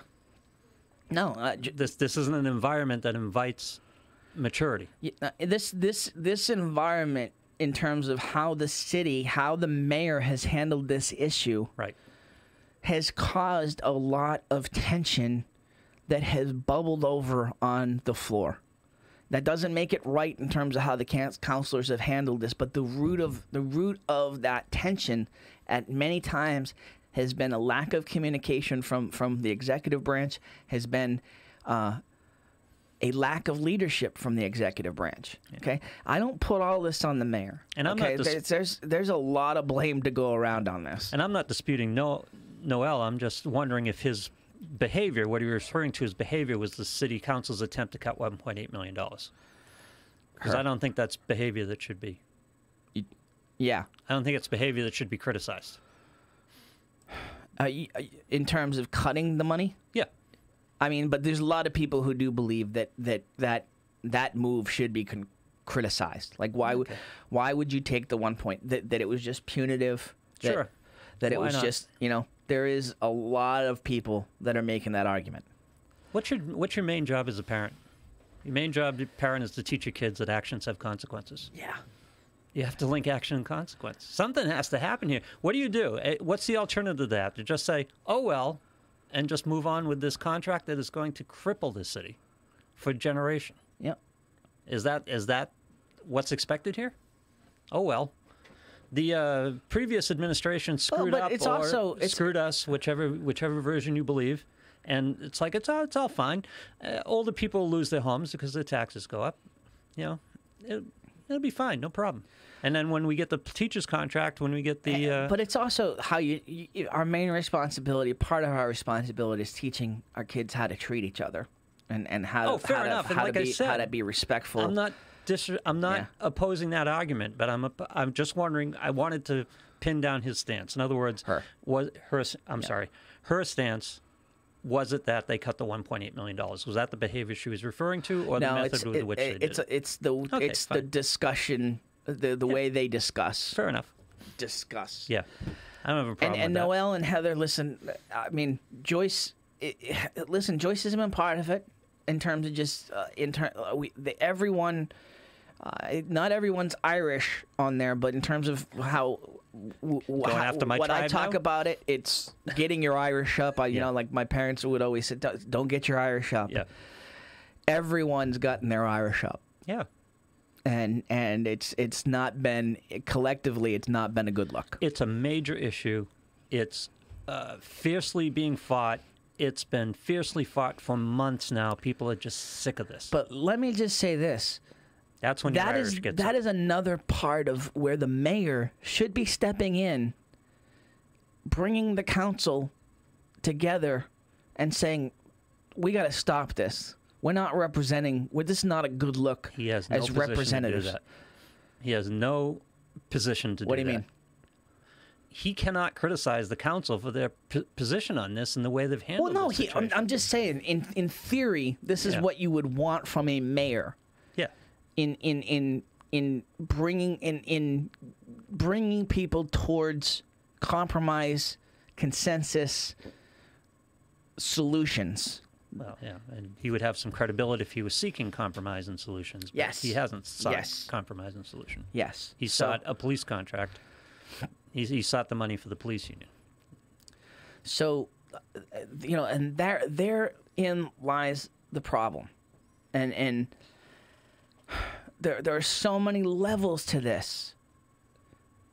you know, and the hope was when he started, okay, you talk to every single one of those counselors, and because the last mayor, okay, there was an assumption that there was a block of voting, and that if you had the minority view, you didn't have a say, and that the mayor was just steamrolling, got whatever he wanted.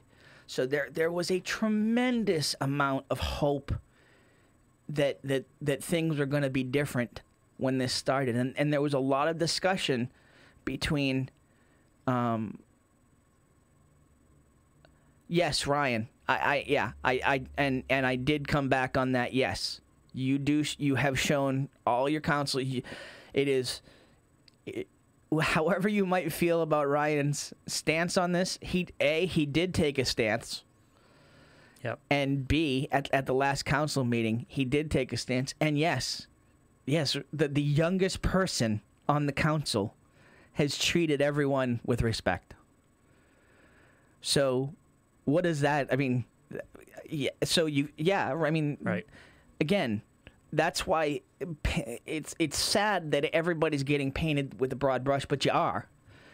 And if you're arguing that you shouldn't be, I agree with you. But you are part of a council where the majority of the folks are not treating each other with respect, and are not showing an open willingness to compromise and work together. Okay. So, you know, I just wanted to, because Ryan chimed in the comments. That isn't a priority for the city right now. Compromise is not a priority for the city. No one is embracing compromise. No, I mean, but that's how something's going to get done here. That's the thing. Like, that's the only way something's going to get done here. No. There's going to be a grant. The state's going to come in with $1.8 million and solve this issue somehow. There's going to be some found money. Some money is going to show up in a baby basket at City Hall. Because there's a certain point where everyone's going to want to make this go away. But this is a good point, okay? Because the mayor has repeatedly said that he at first he was saying we are in a fiscal crisis when he first talked about this, that this contract was creating a fiscal crisis in the city. Yes. That was back in April of 2018. When it was That's where he started. Yes, yeah. Exactly. Yeah. Now, once he made the MOU, he made the argument, and quite honestly, rightfully so, like that we are not in a fiscal crisis. Like, we are not. That's the odd part of this. Yes, we have a $4 million loan that we're paying off, but a lot of cities have loans that they're paying off. Mm-hmm. So in the grand scheme of Massachusetts municipalities, we are not in a fiscal crisis. We have a surplus of money that's been brought in from this. You ask about where the money's going in terms of Toll Brothers. It's created a surplus of tax revenue, more than they thought they were getting. Right. They have more money. They spent less money on health insurance costs than they thought they were going to. They have money there. They have more money came in from the lottery than they expected. Now, that's not gigantic, but it's something. Right. Okay. So there are monies. There's the dirty little secret of city management, and there's always rainy day money. Yep. There is money to be found. They won't get a grant. They will not get a state grant because if you have to be in need of it. I see. And they are not in need of it. They're not. We have now it's all about how the money can be. Some of the money can be used. For instance, we have at least $1 million. I've been told it could be as much as $3.5 million in a fund. They call it the Comcast fund, but it's the money that comes from Comcast and Verizon, right, as part of your cable bill. Part of what you pay in cable goes back to the city for public access. So they can only use that money a certain way, but there's a gigantic amount of money sitting there, which makes me wonder why the hell isn't everything broadcast in HD? on our public access stations like other cities, but that's a whole nother rabbit hole and a whole nother discussion. So what does all this mean? This means we shouldn't be messing around with cutting $1.8 million? This is a discussion of principle. Yeah, I agree. Okay? Because if the city wanted to, they could find that 1.8 million. They could find it. They know, but they want specifically, this is a matter of principle of taking that $1.8 million out of the police budget. Right. So they're not going to find the money. They're not going to say they can find the money. They are going to say the money is there and it needs to be put back. So the principle, I mean, you're talking about the principle of the people who want to take the $1.8 million out, but you're also arguing that people are arguing on the side of that money should come from there and that's the only place. I'm not giving you any of my free money. There's principle on both sides here, which is kind of disgusting, actually. See, I don't know if Lou is the voice of reason. Lou is the voice of cynicism and same thing. Institutional pessimism. Okay. I'm not going to argue too strongly against that.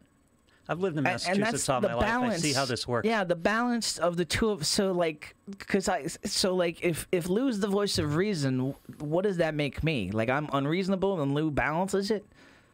So I'm not going to stipulate to that, Rich, that Lou is the voice of reason.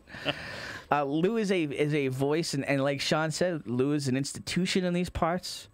Very knowledgeable on all things local and national. Plus, he is a major baseball fan with a national podcast. Oh, Sean, thank you. All of these things are correct.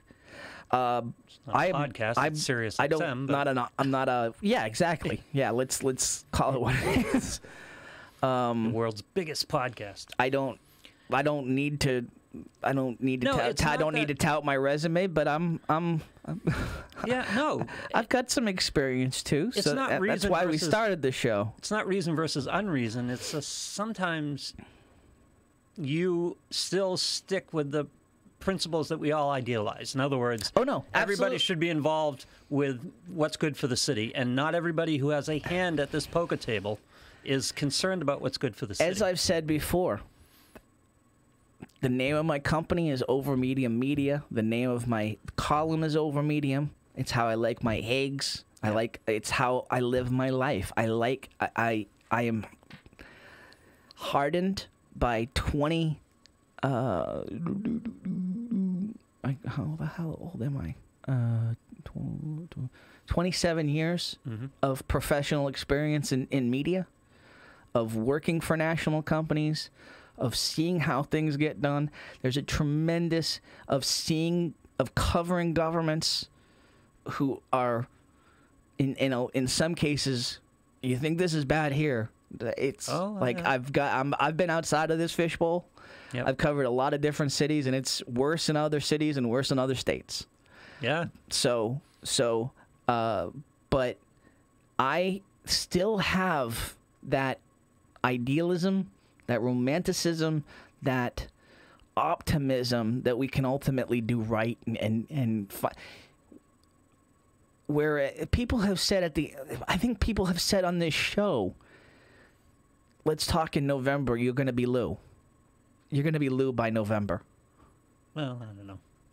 What does that mean? I don't think, I speak from a perspective of idealism, and I won't say naivete, but just optimism that we can ultimately get to the right thing.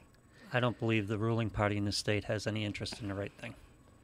I think this is a game. This is a game, and the taxpayers of Massachusetts are a mark. But that could be right on the state level. We don't want to believe it on the local level, though. I know, but what you've talked about here on the local level is a public union, and a public union is a state matter. This is outside of your city. This is eventually, if it hasn't already, it's going to get to the point where you're going to get all the state unions involved in this, and That's a big political clout. And we know who's going to win here in the end. It doesn't mean you can't put up a damn good fight. And I don't believe these layoffs are going to happen to the extent that we're talking about. We might lose 8 or 10 officers. But some money is going to come from somewhere. Whether they beat Do the you believe council in only a one submission- party's playing the game with us? Do you believe only one party's playing a game? The other party doesn't have a hand on the wheel. The city doesn't have a hand on the wheel? Oh, the city? I thought you meant... What were you talking about, the city I council? was talking Democrats and Republicans. Oh, okay. Yeah. Yeah. The city has a hand on the wheel, but it's pulling the same way as, the other party. The city's on the side, the city government, the city hall is on the side of the police unions. In this case, they want this contract to happen. That's the outcome Yeah, that for they now. want, For now. as opposed to when. When's that going to change? There's been times where you've had a mayor again, not on the side No, of. I'm talking this city hall. Yeah, Yeah. agreed. Yes. No, this city hall. No, I mean. The city hall wants this contract. Yeah. They wanted the original contract. That's why they voted on it. Well, he voted yes for Yeah. it. So. In my mind, knowing fully well what the contract was. I find it hard to believe nobody knew what this contract was when they signed it. And again, that's another difference with us. Okay. Yeah. Is I don't think you're not trying to, but I am trying to give them the ultimate benefit of the doubt that I'm playing from the ultimate benefit of the doubt that they didn't know. Okay. Now, is that right? I personally, We don't know. Personally, do I believe that? No. I'm with you personally. I'm with you that people knew. Okay? You can't tell me when it comes to somebody that spent so much time in the state senate, that worked for the state police, you can't tell me that he doesn't know how to read a contract. And he doesn't know, can't see things jump off the page. Right. Personally, that's where I'm at. Okay, I'm with you but just in terms of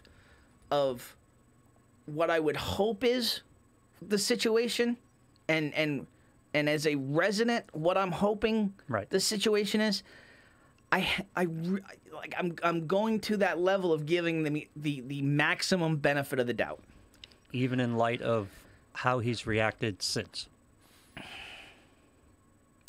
I mean, if his interests were the city as a whole, the fiscal state of the city, would he have been as adamant in the protection of this MOU as... Because again, we get into dangerous situations, though. Right in front of us, when his pretense was the city was his priority, right in front of us, he said, this is a 0, 2, and 2 contract, and I'm going to hold him to it. Yes. What's changed? No, that contract was already signed. So nothing's changed.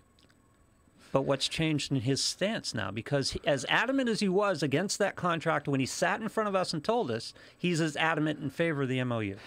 He had lawyers tell him, "You're going to lose." Yeah. He had lawyers tell him that his son's going to get cut.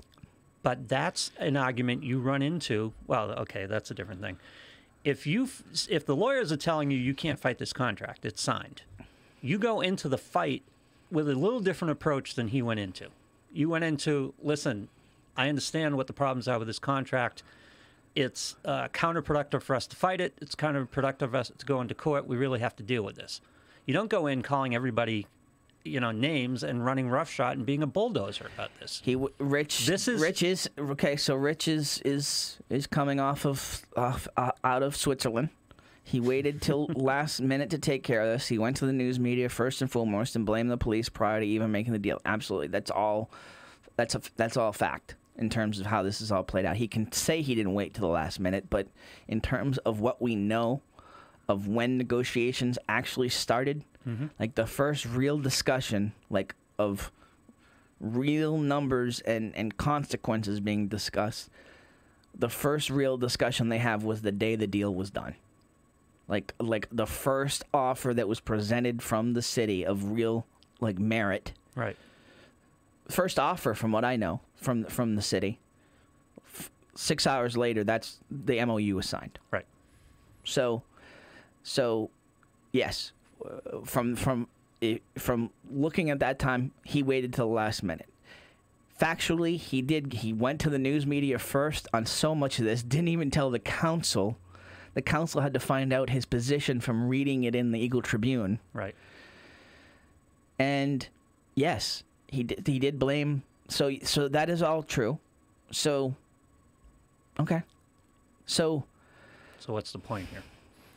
So the point is, like, when we're talking about giving them the ultimate benefit of the doubt, I'm trying to give the councilors the ultimate benefit of the doubt. I'm not giving the mayor I'm not giving him, right, the mayor, any benefit of the doubt in this.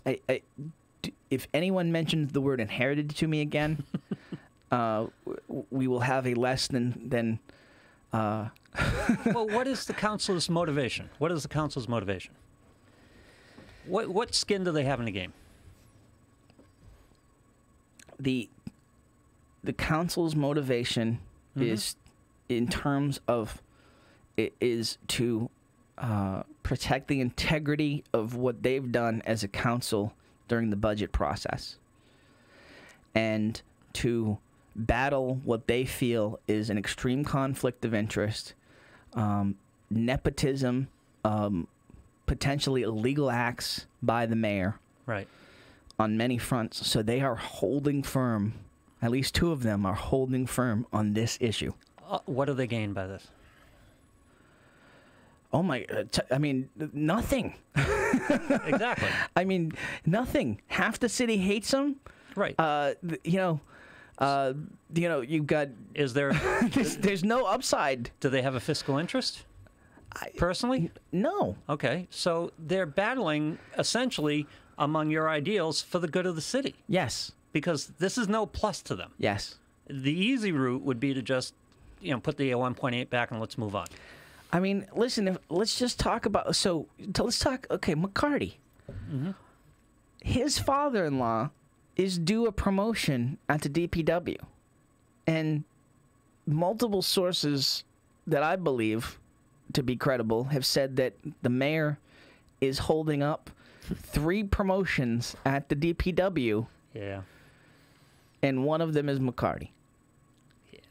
McCarty's father-in-law. Welcome So to we talk about what do you have to gain. He's not gaining there. Right. He's not, and one of the other ones is a long time guy that does, I mean, Jimmy Burgess, from every account, just a phenomenal city representative, deserves that promo, and he's one of the 3 that's being held up here. So, what does Saba have to gain? I mean, his wife works in the schools. She's getting ridiculed. He's getting ridiculed by his stance. His fallout with Duggan over Duggan's comments. Right. Gets however you feel about what Duggan said, and I've made it clear personally. I found it vile. But I mean, just suffer. He's had to fight that fight. So we have a party. What does he have to gain? Other than he's trying to. We have one party in this fight, one group in this fight that is getting no personal gain out of this. Yeah. So the only thing you can think of is they're working for what we all hope everybody's working for, the good of the city. Yes. Is there another party in this that you think is working for the overall good of the city? So the opposing party here, and that's my problem. That's my point here, is that the other party in this, until he proves otherwise, has ridiculous conflicts of interest, ridiculous personal gain from this for his family. And that sucks that we have to bring, Jim Jajuga Jr. into this discussion, okay? Because by all accounts, a great officer. Yeah. Okay. Well, nobody's criticizing the police department. No. This is a fiscal responsibility. Yes. issue. So if from that perspective, if you just point it right there, yes, you have one side. What do they have to gain? like there's a high potential that SABA, that the forces that back the police union will make sure that there's no chance in hell that SABA and McCarty get reelected. Sure. So by taking this kind of stance, it's all loss. It's all loss for them personally. So explain to me. And again, I'm not. Listen, that doesn't mean that doesn't mean that I blindly back Steve Saba and Jim McCarty in this. I understand. Okay, their reorganization plan was sloppy at best. Okay, it was not well executed in terms of presenting it. Okay? I understand, but let me ask about the mayor's position in this and his adamance about this contract. What is the downside to the city if the city opposes this contract to the extent of taking $1.8 million out of the budget? The downside is supposedly 50 officers being laid off. Correct? And potentially a lawsuit. Okay. Potentially lawsuit that a would be worse than the potentially worse a than lawsuit. the contract. So, and that's then now we talk about scope again. Yeah. Now we talk about scope because that's what the police will tell you in the first place. Like, we're talking about $500,000 of immediate impact, when we had a $4 million overspend from. So their argument was scope. So yeah, let's talk about scope. Let's talk about scope on this. So the police department says, I imagine, because this is what I'd do if I were the police union, if this goes to court, we're going back to the original contract. Yeah. Go into the original contract. Not only that, but that it could cost us triple damages, could cost us up to $12 million. By $15 million by worst case scenario. Yeah. The other side of this is that this impact of this contract could cost us $28 to $35 million in pension costs. It's just alone. Alone. Yeah. Forget the actual numbers. And everybody, you can say, well, where do you get those numbers? They're right there on Parac's website on mass.gov. Okay, if you look at Methuen's pension board plan from now till 2036, they're right there. And then you have folks in the middle of this that are trying to work the numbers of the pension impact, and that's where I'm getting the future impact numbers. I'm getting from those pension experts that are saying that future cost by 2036 could double. Right. Because of this immediate, unplanned, drastic stressor to their assumptions. Okay, so the union to their financial assumptions. The union ups the conflict and the risk by threatening to go back to the original contract, and I can't really. How do I want to word this? That's the scorpion and the frog. That's what a scorpion does. That's what the union does. That's their job, is to do this. That's Belichick. Do your job. I don't want to give them a pass, but you kind of have to give them a pass because that's a union. That's what they do. Yeah. That's why public unions are such a problem. But the other party in this, the mayor, what is his stake in this? And how does he land on the side of supporting this contract as opposed to opposing the contract? What is the motivation for it? If you look at the numbers and you believe those that are paid to know these things in terms of the pension numbers. Yep. If you're doing your job as mayor, you're concerned more about a the best interests of the city. Mm-hmm. You are concerned about a potential $35 million impact versus worst case $15 million You impact. would think. They both stink. Well, the worst case would be 35 plus the 15 because you pay the 15 and lose the fight. Correct. Yeah. Oh, God. But, I don't know. You have to go to, if your interest is the city, you have to go to the wall.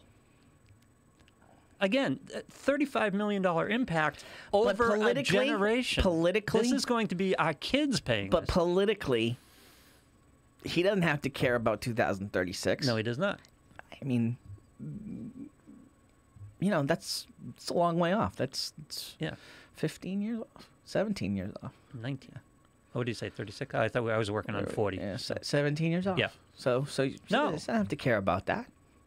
No, he's not going to be mayor then. Everyone's overriding motivation here, whether it be the police department, the police union, because let me separate the department from the union. I hate the term "kick the can down the road," but I mean, why wouldn't that's what everyone he wants to do? To make this go away. Yeah. The mayor and the police superior officers union, and trust me, the state wants to make this go away. Yeah, absolutely. Because what will happen is, as soon as it goes away, and as soon as we stop talking about it, it's going to be forgotten in 6 weeks. So, his official, Cronin's official statement is that the city, that the state is now considering additional state oversight. Okay. Mm-hmm. I don't want to speak for Sean Cronin. I will say what you said in terms. I will back what you said in terms of the state. The state does not want, and I said it before. Charlie Baker does not want his name. Does not want his fingerprints, because if that next level of oversight happens, his name is directly on this. Every time you talk about Methuen, it comes back to the Baker administration, and if the state, upping the state oversight, and he wants nothing to do with that. If the state does not back the union, the consequences on a statewide level, when you get the entire public unions of the state involved in this, is going to be significant. Yeah. The state does. No one wants to put their name on opposing the union here. Nobody. Not at the state level. Yeah. It is a. And what they're going to do is they're going to walk into the situation. They already know the situation. They're going to say, I can't really back this contract, but I can't oppose it either. I don't want to get involved. You guys figure it out. Leave me the hell out of it. By the way, here's $1.8 million. Just make it go away. And like you said, yes, at this stage, they could take less. Like, how does, and this is what I don't understand. This and Chief Solomon, a very smart guy, okay, and he has an accounting background, and when he talks numbers, he sounds like the smartest guy in the room. Yeah, he really does. He sells it well. He more than anyone in this city, and this is why I was so surprised when the sergeant threw Ryan Duggan out and created that uproar at city council. Right. Okay, because Solomon, more than anyone, knows perception and cares about perception and understands public participation. You remember Chief Solomon sat here on this show and laid out the principles of, for example, laying off 50 officers, and how you'd have to pay unemployment costs, and there would be other costs involved as well, so you wouldn't get the bang for your buck that you think you're going to get from laying these off. That's why the numbers have to be so high. He's fully aware of the numbers here. Jenna says additional state oversight is required to right this ship. Now, listen, Jenna, you're making this is a political statement by someone that is a school committee member that could potentially be more. Okay, additional state oversight is required to right this ship right now because there are too many conflicts and too many decisions happening for the wrong reasons. All of that is correct, okay? But the reality of this is the state has never taken that step of going to another level of state oversight once they've intervened. It has never happened. Yep. And if you think it's going to happen here, that is the last. Yeah. That is the last alternative that the state wants. Right, exactly. Whether we think it needs to happen or not, I listen. I agree. I agree to a certain extent in terms of hey, I mean, if they can't get it done, if the city leaders, the so-called city leaders, can't get it done, bring the state in. I agree from that perspective. Like, you've had your chance. You guys are failing. Oh, I agree. I agree from that, but I'm talking about. I'm talking about. Don't want to be involved. Yeah, I'm talking about just how the real world works, like in a real world situation. So you are turning into me. Well, but I mean, it's not. But it's not cynicism. It's just understanding. And. I don't see the difference. Maybe not. Yeah. I mean, you have to start from the stipulation of understanding the real world. Right. You know, and the state it does not want to be involved here. I mean, listen, and Jana, I have a problem. I do. I'm sorry. I have a problem with a school committee member. However you voted, wherever you stood on that, I have a problem with a school committee member right now telling me additional state oversight is needed. Okay? Because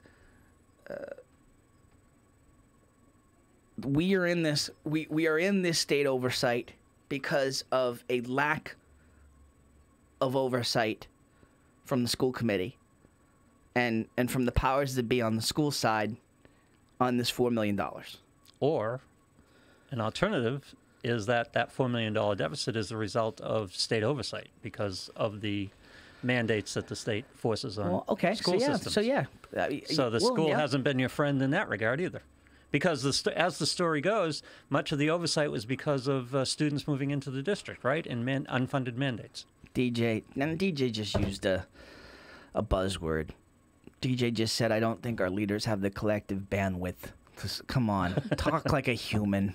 He's trying to be polite. But I spent years dealing, when I was a leader with Bleacher Report, I spent years dealing with Silicon Valley folks who just spoke in the latest buzzwords and bandwidth and shareholders of a situation and the latest buzzwords. Yeah.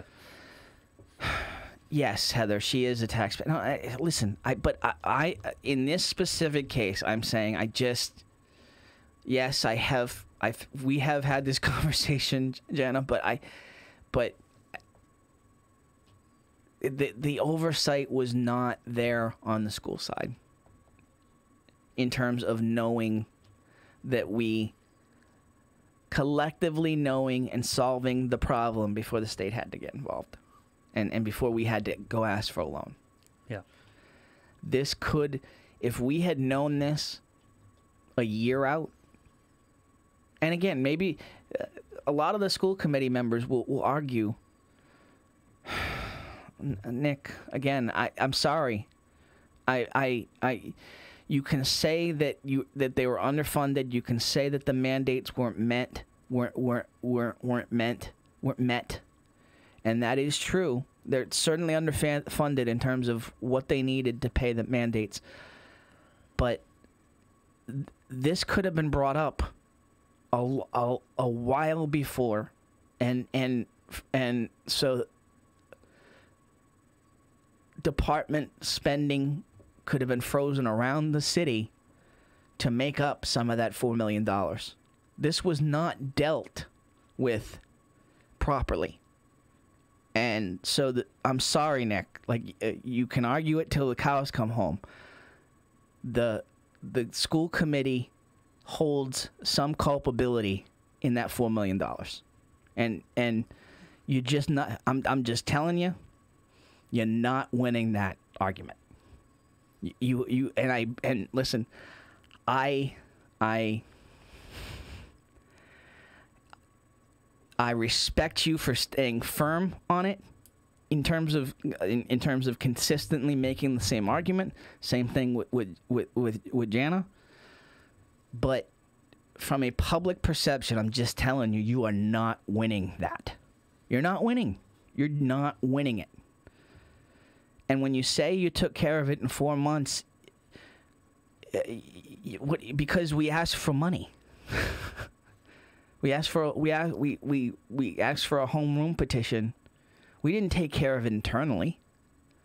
Got a loan. Yeah, we got a loan. We didn't take. I mean, and are you saying that it could have been the shortfall could have been reported earlier? Yeah, because I'm not really up to speed on. Yeah, that's what I'm saying. I'm saying we could have known.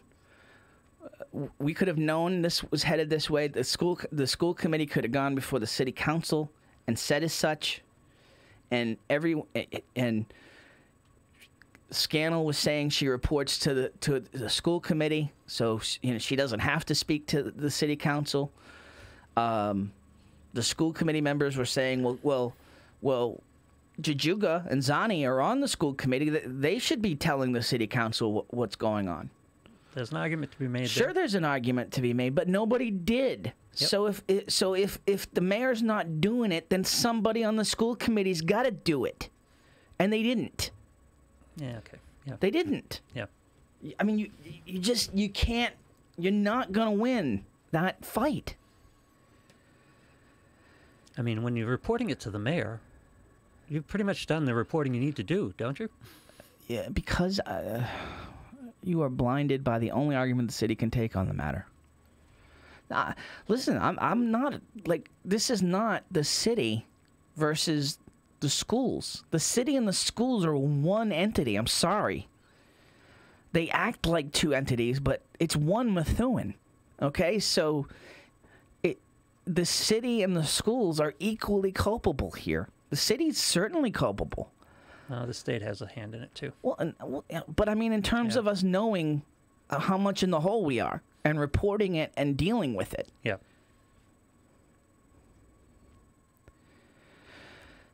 So, Jana, like, I understand that things were said at the school committee meetings, okay? Nothing was said to the city council. There was no communication between the school committee and the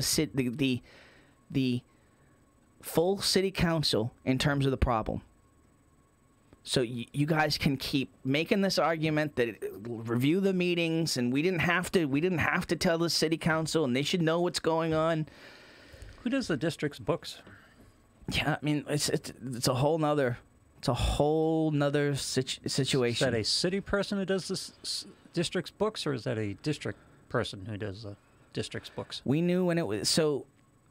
It was not too late to do the right thing at that point. I mean, if you're saying review the meetings, like when are you saying you knew? Because if we knew back in October of 2017, for instance, that's 8 months we could have frozen additional spending around the city to cover that shortfall. I mean, the problem is no one wanted to say it. No one wanted to say it. No one wanted to deal with it. Everybody thought Scannell was telling them that in part they're expecting some money from the state that will cover it. I mean, everybody was hoping for a better resolution, and it didn't happen. Yeah. So in the middle of it, there was no reporting and no dealing with it as collectively as one body. And that's how so then we ended up where we're at. Was this a spike? In other words, the fiscal year before the school department came in on budget? I'm assuming, I don't know. So on budget, can you say that? Usually with districts, no, because there's enrollment issues. There are things like that. Special ed issues. Because those are the special. We're getting down another road but here. The special ed enrollment spiked. Yeah, big time. Those are the costs that are unknown. Those out of district enrollment and the sped that results from it. Well, they are known in terms of the spike, like the total. No, but what I mean is when you go into the budget, when you open the doors in September, you don't necessarily know what your costs are on those by the end of the year. But no one has specifically said. No one has specifically said how much that spike cost us. There was a spike in special ed enrollment, but to put this all on special ed was BS from the beginning unless you show me the numbers that prove it. I refuse to believe that there was a $4 million spike in special ed. Fair enough. If they show me the numbers to back it, for sure. But Nick, you're like, it's two different arguments. Like, yes, the schools are underfunded. Yes. If I was running for office, you have to have a long-term plan. You have to stay committed to it. You have to 3%. Like, they're going to get 3% regardless. It's not going down. Potentially, it could go up. That's what I would commit to from a school perspective, Well, the state a 3% mandates a certain raise. percentage of your budget that goes to the school. There is a framework here. But my point is, when they opened the doors in September of 2017, did they know they were in a $4 million deficit? Did they know? In other words, the schools are underfunded. That comment indicates to me that when they opened the doors in September, they knew they were $4 million short. No one's. Yeah, that man. There was a. The first sense of it, from what Scannell said at the time, was in October, where they saw the initial September enrollment numbers. Right. And there was definitely a spike then. Mm-hmm. So that's post-budget process, though. Yes. Yeah. Yes. So underfunded in terms of the general consensus that Methuen schools are underfunded based on the rest of the state. Okay, we can have that. But in other words, they didn't go into the school year with an institutional $4 million deficit. The $4 million deficit was created either through unknown costs, state mandates, or overspending. There's a couple ways this could have come down. And so now I'm just seeing some deflecting going on. This is like classic deflect. Like, when you bring up the football field and the stadium spending, that is a deflection. Like I don't want to be accountable for what's going on in front of me. Let's deflect to talk about the football field. I guess. I mean... But by the same token, when the football field went in, everyone was promised it was going to pay for itself. There was supposed to be no cost to the city for that football field. That's what the committee told us. There were going to be billboards. There was going to be signage at the stadium. Well, this was going to be a self-sustainable project. So there was a bond that was going to be paid off by self-sustaining billboards and Yep. And what's to say that couldn't happen? Still, I mean, it could happen. It could they could. Does the bond still exist? I don't know why. I don't have any logical explanation as to why there's not billboards in the stadium right now. It's ridiculous. I could go out and sell billboards and fill the stadium for them right now. There should be a freaking McDonald's logo at the 50-yard line. Absolutely. I mean, I could tell you at least in my discussions with advertisers, Chick-fil-A, AFC Urgent Care, you have so many companies that want to be part and want to sign up in that stadium. I have no explanation. It is a mayor. It is an executive branch issue as to why they are not allowing it. But this is another symptom of the same problem. The decision-making process around the renovation of the stadium led to the police contract. It's the same principles involved. We'll do it and we'll figure it out later. We'll tell them what they want to hear so we can get this done, and then we'll figure it out later. Okay, I'll go there. It was the same playbook. But I'm saying like it is the same playbook, but it's like that issue is another issue. Like, it needs to be resolved. It is symptomatic of the same problem. Exactly. But like that's the only point I'm making. I'm not. Oh boy. So everyone. Yeah, New Balance would love a sign. I mean, listen, it's like this is. I have no explanation for you. I have asked the question. I am on the Methuen Athletic Improvement Committee. We want signs in that stadium. I have no logical explanation as to why it wasn't done. There was a consultant paid to Baizani to figure out how to make that happen, Yep. And it never happened. So now the consultant walks away with his money, and it never happens. So I have no logical explanation there. Because there's no outcry to do it.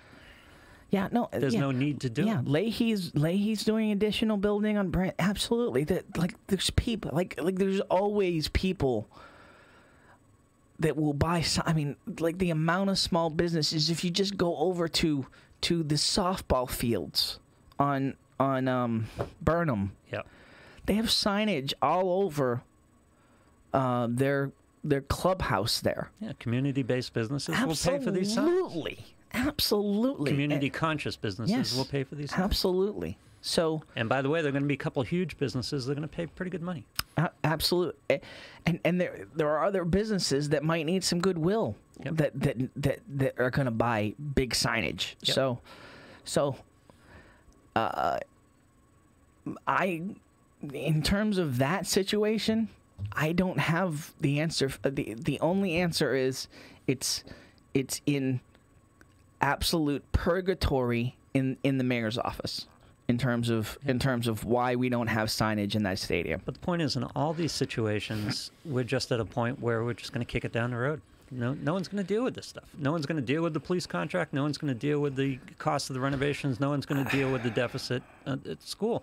And so if you don't deal with it, you're going to repeat it. It's going to happen again. Yes, absolutely.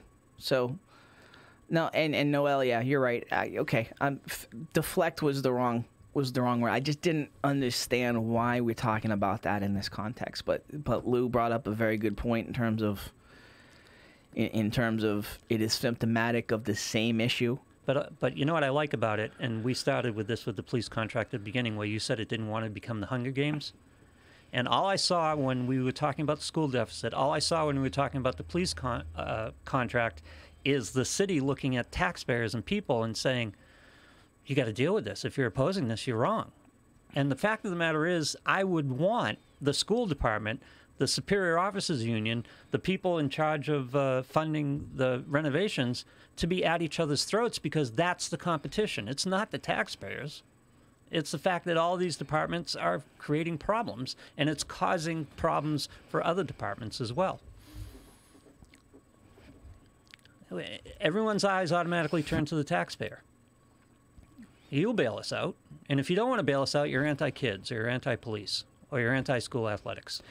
No. So I'm trying to stay in my home. I make this list. I've just made this list of all the issues that needed to be dealt with. That if I was running a campaign for mayor, if I was running for an office, all the things that I would want to address. Are you going to address them all?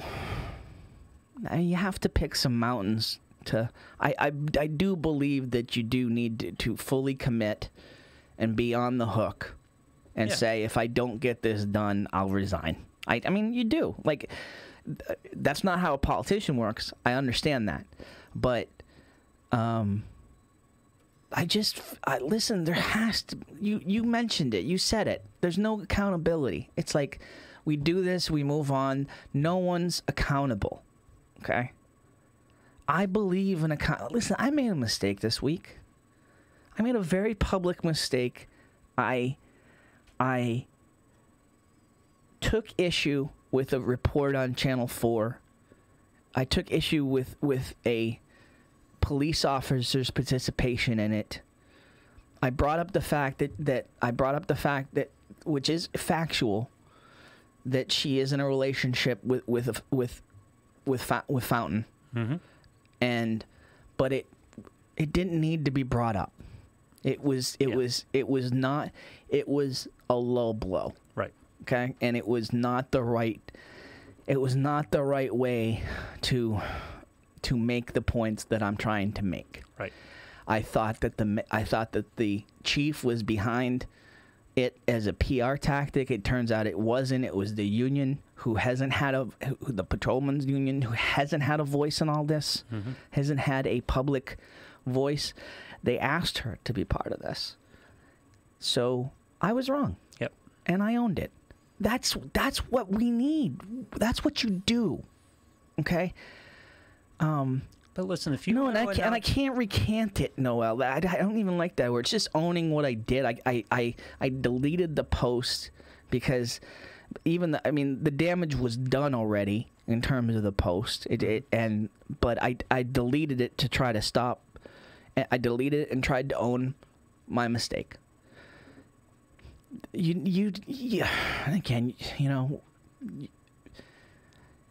you're right in terms of the real world, that historically politicians don't do that.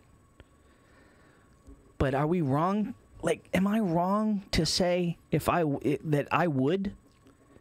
No, but if, for example, I were to declare for mayor, and I was going to say I'm taking the police union to court over this contract, I'm going to try to get this contract voided, and because of this contract, I have to hold the line on the teachers union. There'll be no raises. We're getting a 3-year contract with 0 raises. What are the odds I'm getting elected? Yeah, no. Zero. Absolute zero. But for instance, if I'm running for mayor, I will guarantee that within 3 weeks of me taking office, we will begin selling signs at the stadium and begin recouping cost. I don't understand who's against that, so I don't understand I don't what either. the problem is either. Yeah, I don't either. Understand the objection. I don't either. Yeah. And if you had people, I'd have buses wrapped. I'd have signs in the cafeteria. Yeah, I'd have if you had people raise money. If you had people in charge where you didn't have to constantly be connecting the dots in terms of why they're making the decisions they're making, and you could just understand them at the surface. But that's one of those situations where there's more at play. It's quote unquote above our pay grade. There's more at play there, obviously, because it's a simple decision on the surface of huh? I'm sorry, the signage? Yeah. Yeah. But there's obviously got to be more in play there. Something going on. Yeah. I don't understand what it whether it's a possibly could be. political fight or a I'm not gonna, whatever the reason. There's more going on there, and I shouldn't have to decipher what's going on when we're talking about a way to pay back a promise that was made. Well, somebody's agenda is being crossed. I have no idea who it is and what it would possibly be, but somebody's agenda is being crossed because the stadium should be full of signs, and there should be a logo on the field. Yeah. And money should be being made here to help pay this off. Absolutely. Not only because that's what was promised, but because that's a smart thing to do. And if the school department needs money, if they're underfunded, let them sell. Let them sell signs. Yeah. And it just doesn't make any sense. So I don't think you'd have much blowback on that because I don't know anybody who's against it, except... But it hasn't happened. I know. So somebody's against it. I know. I don't know who that is. And the people that are making the decisions are against it, or it would have been done. Yep. It's just like... What would your it's like, stance be on pot businesses in the city?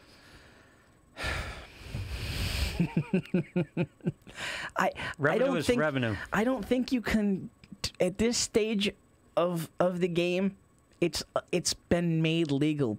The people have spoken. Yeah. Okay. If you have to be, revenue is revenue. I would. So here's my stance. I would start with the production of pot.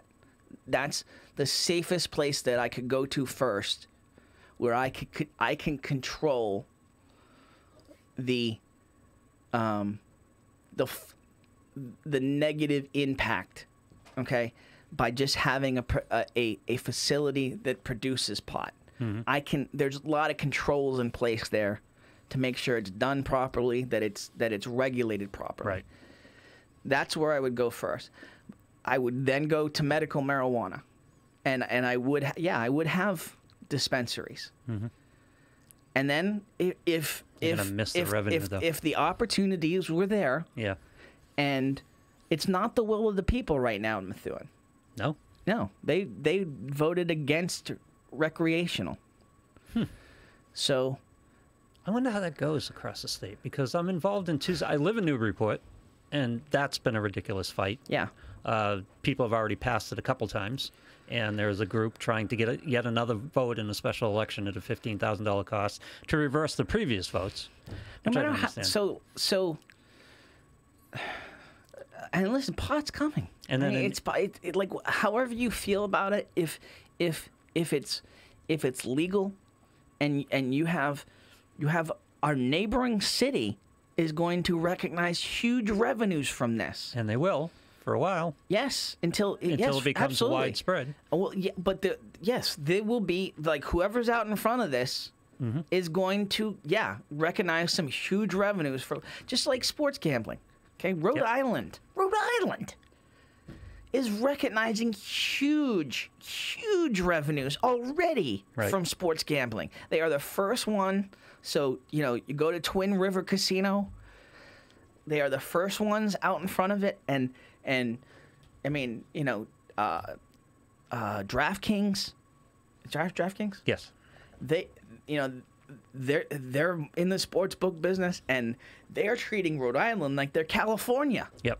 Because because they are the gateway to New England right now. So everyone in New England is using Rhode Island for sports betting. And so, like, you're right. Once everybody's in on it, Massachusetts will be on it soon enough. Yes. Maine's going to be, all of New England will be in on it. Right. New York is going to be in. Cuomo's already said, why aren't we doing it? So it's not going to be such a financial novelty and such a financial windfall. It's still going to be a new revenue source. Yes. But, by the way, a significant revenue source because pot, for example, recreational marijuana, the tax rate is incredible. yeah, I mean, Rich, like that's the thing. Yeah, I mean, personally, I'm not thrilled. I don't want to be known as a pot city per se, but from a revenue perspective, if the revenue is there, and I have studies that show that it can be done the right way. If you look at Washington State, if you look at Colorado, all of the worst case doomsday scenarios that were painted out there in terms of everybody being stoners and children having joints in their hands, and it hasn't happened. It hasn't happened. No. And what has happened is huge revenue windfalls. So if I have a roadmap that I can follow, and that's the one thing that I don't get a lot of sense that Methuen does, is look at how other cities have done it, look how other states have done on issues, and model it after the way things have done but properly. Right. I think pot is the perfect example of where you can do that. You model it after, you find comparable cities that have done it, population, whatever, revenues, however, whatever measure you want. You find comps that have done it properly, and you model it. You model it after that, and make it your own in terms of what your situation is. So my daughter is friends with a woman who wants to open a recreational pot shop in downtown Haverhill, going for a special permit, and the fight in Haverhill recently was about whether downtown should be zoned for such businesses. She thought she'd be open already. She should be open already. Right. And my daughter spoke on a couple occasions, so I went and sat in on city council meetings just to support her. I don't have a dog in a fight for this, one or the other. But you're right in terms of this plan and this insight into the policy, because when you hear people oppose it, you start to get angry because the opposition is so poorly researched and so just, I don't want to say on an emotional level, but it's just there isn't a basis for opposing this, really, or the arguments I hear just aren't well-founded. It's all fear. It's just all fear. There's going to be potheads roaming downtown. Well, no. We don't have parking for it. Okay, so we can't have any more businesses downtown because we don't have parking for additional businesses? Oh, people who buy pot don't patronize local restaurants and things like that. Really? People who buy recreational pot don't eat? Is that what you're telling me? These are the arguments. I could. People are going to be coming. If there were a pot dispensary open in Haverhill, in downtown Haverhill, people would be coming from 2 hours away. They're not going to stop and have lunch. Like Rich said, because it's bad. That's the argument. Pot's bad. Yeah. I mean, listen. There was a time in our history where alcohol was bad. I mean, like the 18th Amendment. We evolve. Yeah. We evolve. Was it the 18th? I'm sorry. Yeah. And we're at a point. And the 28th. We're at a point now with marijuana where we are evolving our overall stance as a nation, and it's bleeding down to the local level. Well, how far back do we have to go in this state where casinos were voted down because casinos bring prostitution? Oh my gosh, what the awful casinos are going to bring the mob. They're going to bring prostitution. Right. Families they're going to lose drugs. Their savings. Everybody's going to lose. They're going to and listen. They give out free drinks, and people are going to be killing each other. It's just going to be awful. Well, it's not all. It's not all sunflowers and roses in terms of casinos. There are issues you have to deal with when you bring casinos in, but it hasn't been. There are issues when you bring a mall in. Yes, absolutely. Yeah. There are, there's always things you have to deal with. Some are less a lesser scale Yeah. than other issues. You know, some are more boring. You know, like in terms of traffic. Yeah. You know, nobody's gonna. Oh my God, the traffic. You know, like people will fight on a traffic issue, but Yeah. like the there's gonna be prostitution and there's gonna be, you know, drugs and Yeah. you know, that's a much sexier argument to oppose something than I don't like the traffic. Yeah. Oh, we put a casino in Salem and it's going to kill Route 28. Really? Do you think that's the way it's going to work? All you're going to do is get a lot of Massachusetts taxpayer dollars. I mean, just look at what's happened now. You know, Cheers is not if you believe everything you're reading. And I just having been in Cheers, I do. There are issues there that Yep. need to be solved. But Cheers and Chasers is doing phenomenal by all accounts. Yep. Running above board, not, you know, and like you said, it's right over the border. Yep. I mean, I go there. I mean, I you know, Yep. I'm not ashamed to admit it. I love poker. Yeah. I So- mean, so- New Hampshire lives on Massachusetts dollars, Yeah. and nothing would bring in Massachusetts dollars like a casino. I never understood in terms of Massachusetts with bingo.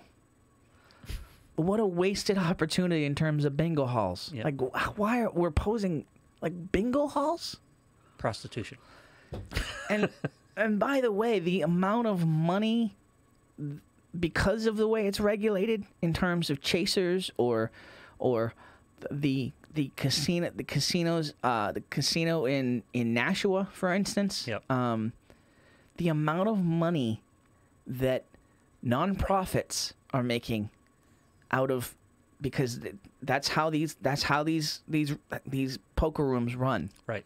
and same with bingo halls. Right. Is a certain amount of money has to go to nonprofits. The windfall that was just not pennies, like $100 bills from heaven, just following on these charities. Yep. That we're missing out on. It's for the wrong arguments. I don't mind a good argument, but You and me both, Sean. Obviously we've disagreed on certain issues, but we certainly agree on that one. I'd never see my wife again. My wife would never see me again. I love me some bingo. yeah, you like to play some bingo? Oh yeah, I anything with bingo on it. DJ Edna, by the way, we'll have a feature on DJ Edna in the next issue of Loop Weekly. Mm-hmm. DJ Edna has become like a viral sensation around these parts. She runs this music bingo that's just wild. It's fantastic. They do it at Brownies on Saturday. Oh yeah, I've seen some. Yeah, they do it at the Knights of Columbus Hall on Mondays now. She did it over at the golf course. It's I phenomenal. think they're out on Plum Island coming up in a week. Yeah? Yeah, Oh, at the Beachcomber. She's fantastic. Yeah. So, God, yeah. I mean, Rich, I want some big business here too. I just want a Buffalo Wild Wings. That would be good. Like, why do I gotta go to Tingsboro for at the Pleasant Lane or Manchester? Why do I gotta go there? Yeah. I want a B-dubs at the Loop. Why? You know, and you talk about another one getting in on the cha-ching. B-dubs is trying to put sports books in every B-dubs. Are they? Yeah. Oh God, they're great Americans. Right? Yeah. Oh my! I mean, but why not? It's a sports bar. Why not have a sports book in a sports bar if it's legal? Why not? Why not? You and I should open a sports book. Oh. Maybe we can get the first sports Brother, book in man, Massachusetts. Like if I would love to be in on that. I'm just telling you from a passion perspective, I would kill it for you. If you're thinking of opening a sports book around here, look me up. I did years of reporting on sports betting. I know all the ins and outs. You can tell Dave Beauregard's a young dad. He's talking about IKEA. We're talking about sports books and B-dubs. He's like, God, I need an IKEA. Yeah. It's funny though when you because I've mentioned that from time to time. Like, what do you want to see here?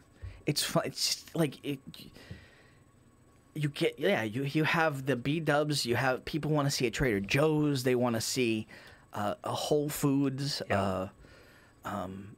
It's funny, but I mean, why shouldn't Methuen have a lot? It boggles my mind in terms of why Methuen isn't more like Nashua. Nashua has all of these roads converging. Yeah. And they have all of these big businesses. And Nashua's not. I have to Google. I don't think Nashua's that much bigger than us, are they? I don't really know offhand. I think it's a little bigger. A little bigger. But you have that prime lot of land right across in the loop. Oh yeah. On 213. Oh yeah. Something's got to go in there. Absolutely. Yeah. Let's see. Oh, okay. A little bit bigger. 86,000 as of 2010. So okay, a little bit bigger, but still, like Methuen, the greater Methuen area in terms of the access. So why does Salem get it all? Because of the no sales taxes. Yeah. Okay, but Danvers has a huge mall. Like it's still a ride from New Hampshire. It's not like Methuen to Salem is a whole different. I don't understand. For the life of me, I don't understand how Home Depot exists here in Methuen. I don't get it. I understand the grocery stores, but you're 5 minutes away from a Home Depot with no sales tax. I don't understand how that works. I only go to this for convenience. If I'm planned out and if I have time, I go. If you need some nails or something, if I'm making a large purchase, I'm going to Salem. Exactly. Yeah. If you need a lumber purchase, you're buying some timber or something. I don't understand how it works. The overflow is happening. The overflow. But if you have, that's the thing. We do have to start thinking about unique things that Salem doesn't have. Mm-hmm. I think Salem, part of that village, I think there is like a King's or a Lucky Strike as part of that. So the only issue with Salem right now is traffic on 28. Oh yeah, that's the only issue. Tell me how they're going to solve. I mean, I can't even imagine it. That road in that pocket right there is such a mess. I'm very curious as to how it's going to handle all of that. Because I think they do fairly well up 97 coming up. You can come up the back end and avoid the whole run 38 or yeah. There's ways. Absolutely, there's ways around 28 for sure. It's going to be curious. By the way, wait till the Tuscan Village is in. Do you see the fly-through videos? That's what I'm saying. Yeah. Yeah. Did you see the fly-through videos? Yeah. Of the concept of the concept. Oh yeah. Yeah. Oh, it's crazy. Yep. It's phenomenal. I think it's funny that they thought they were worried about 28 being killed by a casino, but Tuscan Village isn't going to kill 28. Right. Right. Yeah. No, I'm.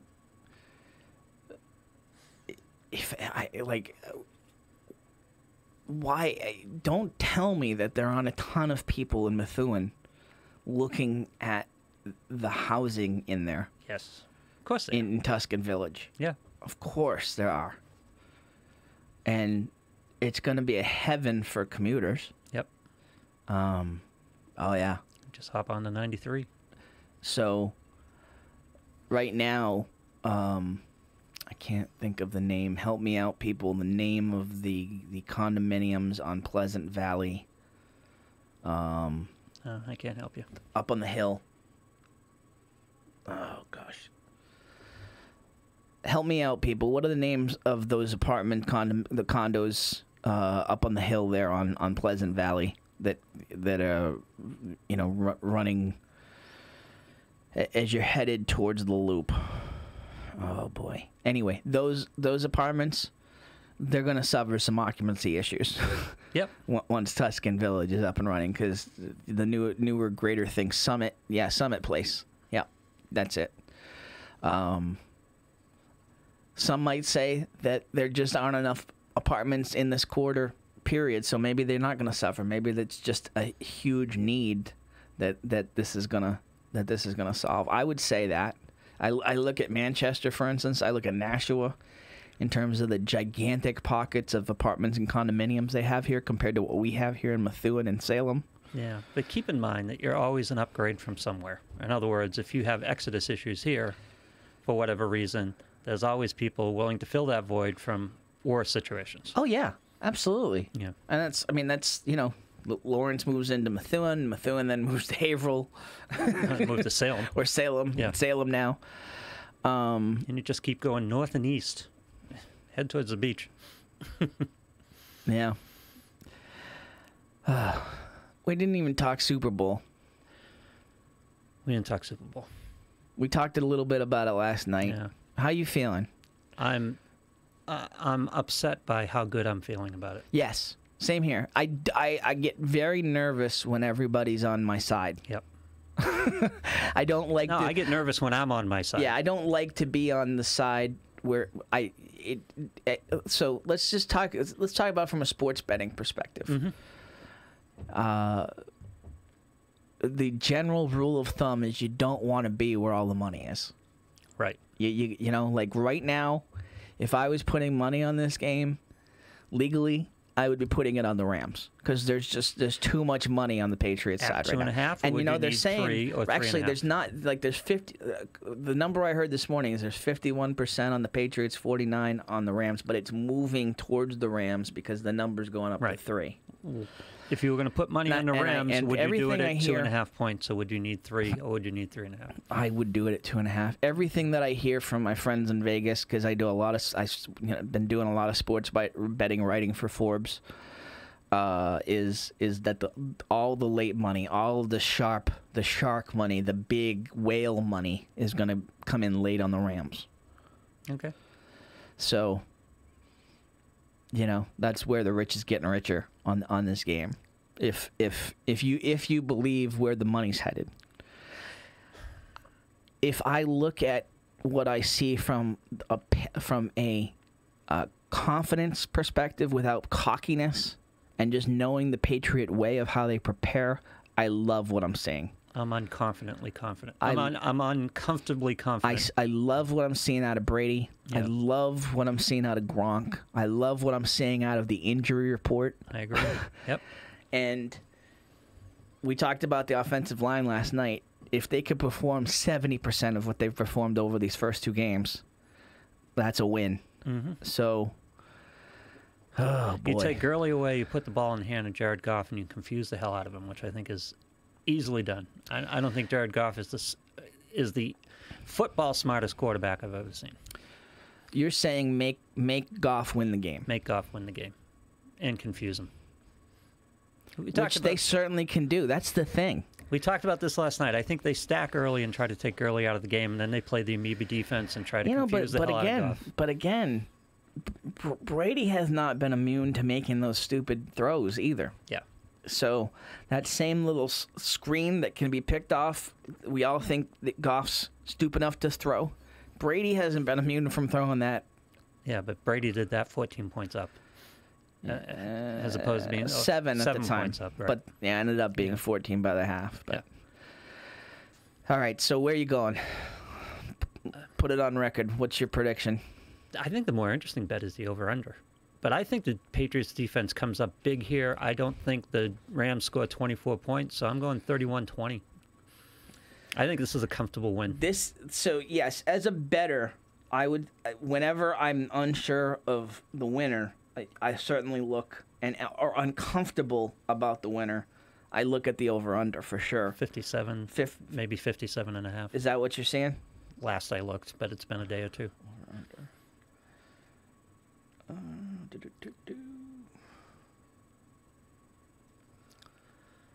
Of course, Bleacher Report's the first one to come up.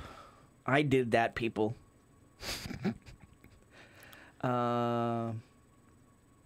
That's not right. That's all the prop bets. I can't get to it. Let's see. 56 and a half is the current over and under. So that would make it a 30-26. Yeah. 32-24. I would be very confident going under, except I think the Patriots-Chiefs game is the model in that the defenses get less effective as we go. Yes. And I would expect to see a pretty good scoring second half here. Late score. Yeah. Yeah. Especially where hopefully the Patriots have made the game one-sided and the Rams are in. I think, and they were having this passing mode. discussion on EEI the other day, like what does this game look like in terms of the various Patriots Super Bowls? I think the best comp is Patriots Panthers, where low scoring first half, getting to know each other, and then, like you said, defenses get tired, and you have a scoring bonanza in the second half. That, I mean, listen, I was saying it. Which game? It was they played the Chiefs. Who was the first team they played? Chargers. The Chargers. Yeah, the Chargers.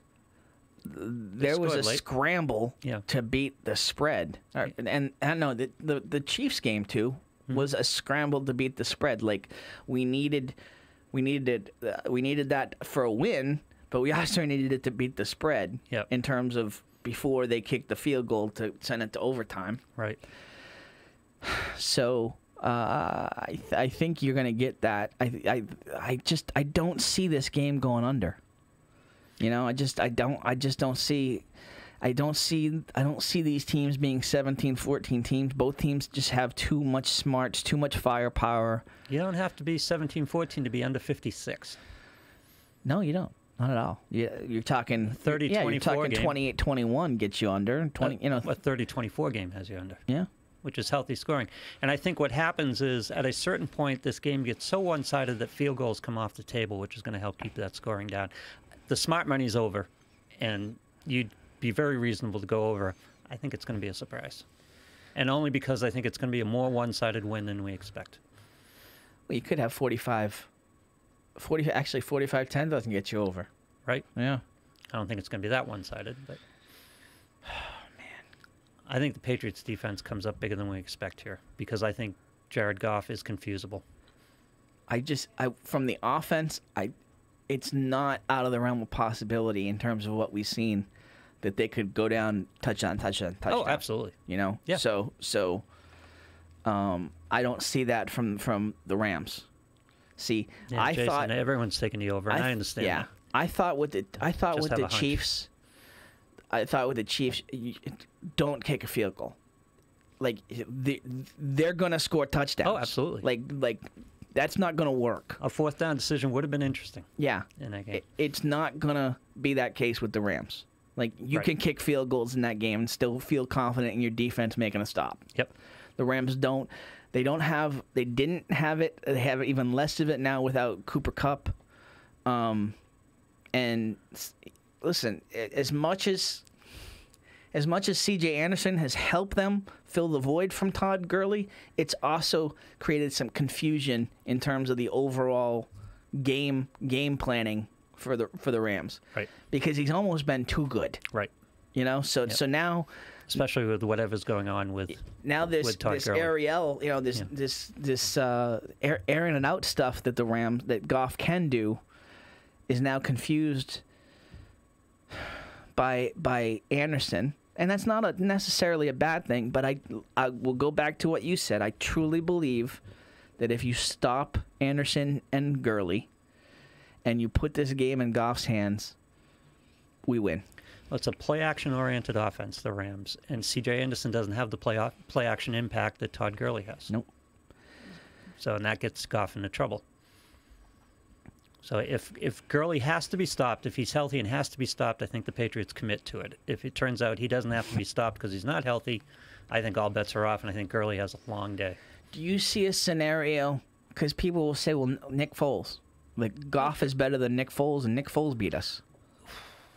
So, do you see a scenario? Goff is better. I'm not sure he's smarter. And plus, this is a different Patriots defense. Do you see a scenario? I don't think Goff stinks by any means. I don't think he stinks. Like no. Rich said, Goff stinks. This whole, it's funny to say Jared Goof, but I mean, I don't think he stinks, and I think not especially the brightest bulb on the tree. No, not from a football standpoint. But McVay has made him a little bit brighter of a bulb. Yes, but here's the thing: with the other aspect of this is that's going to contribute to the confusion of Goff is the Rams do not check out. The Rams have a play. They have some No, options yeah, off the absolutely. play. Said that last night, and yeah, absolutely. They do not check out, and I think the Patriots can throw some. Again, I said last night the amoeba defense. I think we're going to see a lot of that. We could be, but we're beatable deep, and they do have the deep threats. We know one of them. Cooks. Except, Like Rich said, Robert Woods, Brandon Cooks. Yeah. They do have weapons. the Patriots have been bringing pressure.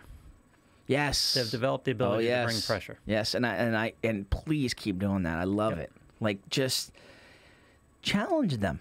Challenge them to make the plays. Listen, if Goff makes the plays and beats us, I'm okay with that. Like, in terms of how we would lose the game. I just don't want to be... the worst thing that I hate to see is a prevent defense or a non-ambitious defense. Yeah, no, you won't see that. I don't think you'll see that. Yeah, so... And by the way, you saw a year of Brandon Cooks before this, and very good receiver. Not taking anything away from him, but does he scare you? Not great. No. He's not scary. He's good, but he's not scary. Was Deion Branch scary? Deion Branch won a MVP. True. He had a game. Like, those guys are capable of having... Deion Branch had Tom Brady on the other See, end. and that's the money. See, that's where the money part of this scares me, and why everybody's on the Patriots. Like, You would scare me if Tom Brady were on the other end. the Rams have enough to win this game. Oh, they do. I'm not. Like, this is not Davy and Goliath here by any... No. Like, and those of you who are convinced of it, like, I mean, you have very convenient memory loss. Okay, because 6 weeks ago we buried this team. This team wasn't even winning was not going to win a wild card round game. I very publicly buried this team 6 weeks ago. Absolutely, and I'm not shaming anybody who did that. It's just like. But yeah, Brady, I really like what I'm seeing in terms of health and in terms of the switch being flipped like Joel said last night. I like it, but at that point, Brady was different. He was injured. We didn't know he was injured. We knew, but it was non-confirmed. But he's healthy now. Edelman was a completely different player 6 weeks ago than he is now. Gronk is certainly a different player now than he was 6 weeks ago. Yeah. The defense was completely and utterly different than it was 6 weeks ago. So, are you doing any football podcasts right now? Podcast, no. Any? So I'm on Sirius Sunday morning from 10 to 1. So. For fantasy? Yeah. Just And fantasy as a betting. whole? Sirius XM Fantasy Sports Radio has jumped into sports betting too. Well, why wouldn't they? Yeah. Absolutely. Last weekend was prop bet weekend. I would We have went prop bets all over the place. if I were them. I mean, I love what I think VSiN is ahead of it. I think Yes. they were in it first, and so they have the This is why I question. they have it. the means of being the ESPN of sports betting. Yeah, we had John Van Tobel from VSiN on our show last weekend. I think they're two different audiences. I don't think fantasy players sports bet now, and I don't think sports bettors care about fantasy. Sports bettors look down on fantasy. And so I just you're don't think gonna they have care. to find, but you're gonna have to. There's gonna need to be that crossover guy Yep. that can speak to the bettors, has respect amongst the bettors, but also does not discount the fantasy guys. That's what they're asking us all to do. Yeah. Yeah, to start to bridge that gap. It's two different things, though, because in fantasy, it's all about control. We analyze the hell out of it and try to have as much control of the outcome as we can by getting as much data as possible. And then you turn around and they tell you, heads or tails. Well, what's Maroon 5's first song? I mean, the Sharps. Or what's the gain on Todd Gurley's first run? The Sharps, but the real smart bettors, like the hardcore, the quite honestly, a lot of the folks that are behind VSiN and the folks that listen to VSiN, right, want nothing to do with prop bets. Oh, exactly. Yeah, they are betting. Yeah. They are betting the thing that they can put analytics to. Right. And so that's, to me, that's where we can find some common ground between sports betting and fantasy is the analytics. I don't know. It's fascinating. It's who do you do the 10 to 1 show with?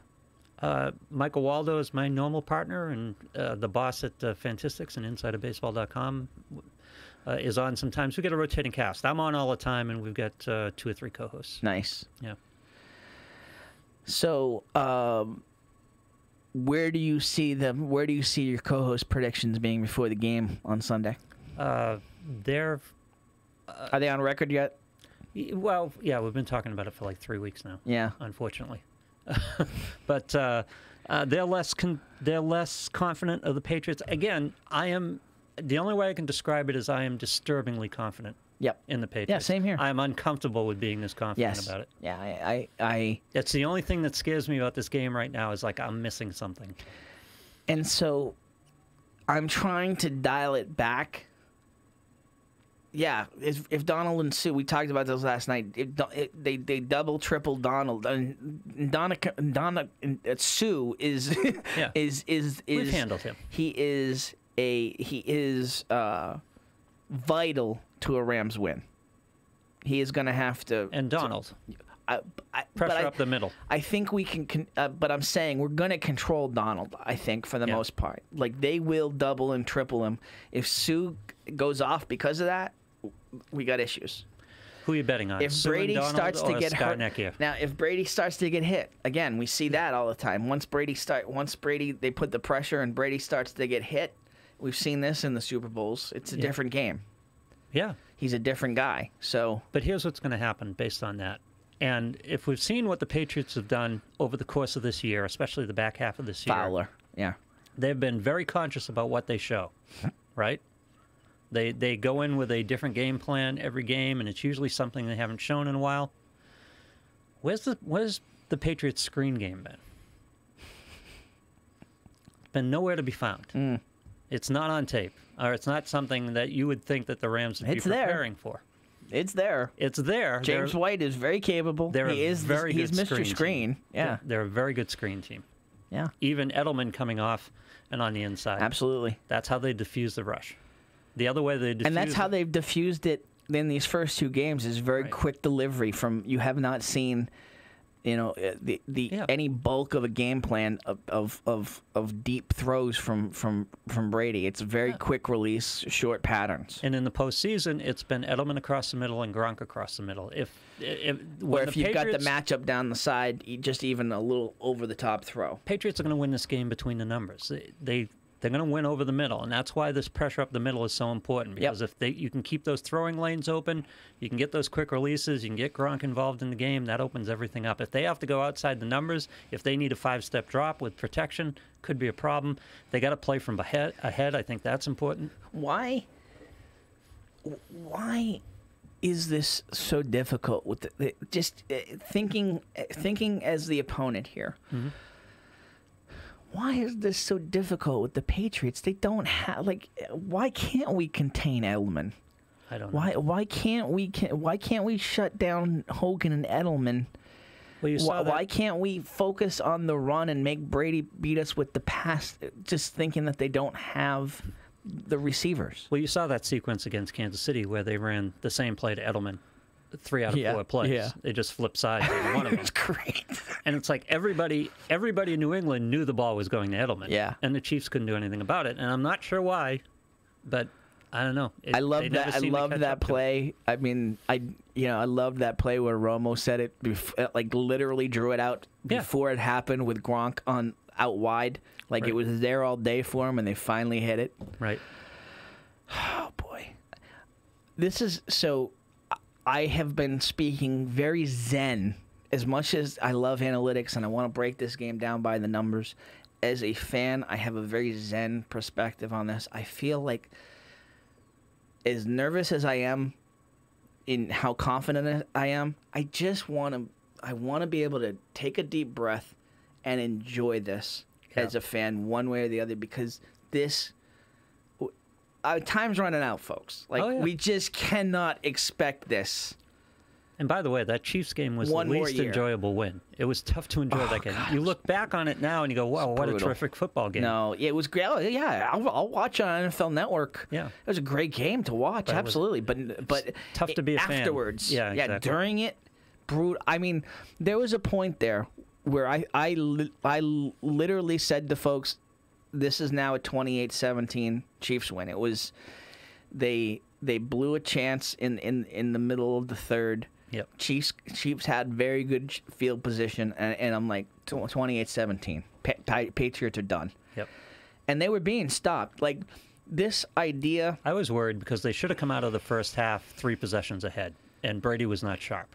Yeah. And that pick, and That's there were a the couple thing. other instances that made me nervous. Like I hate. I don't know.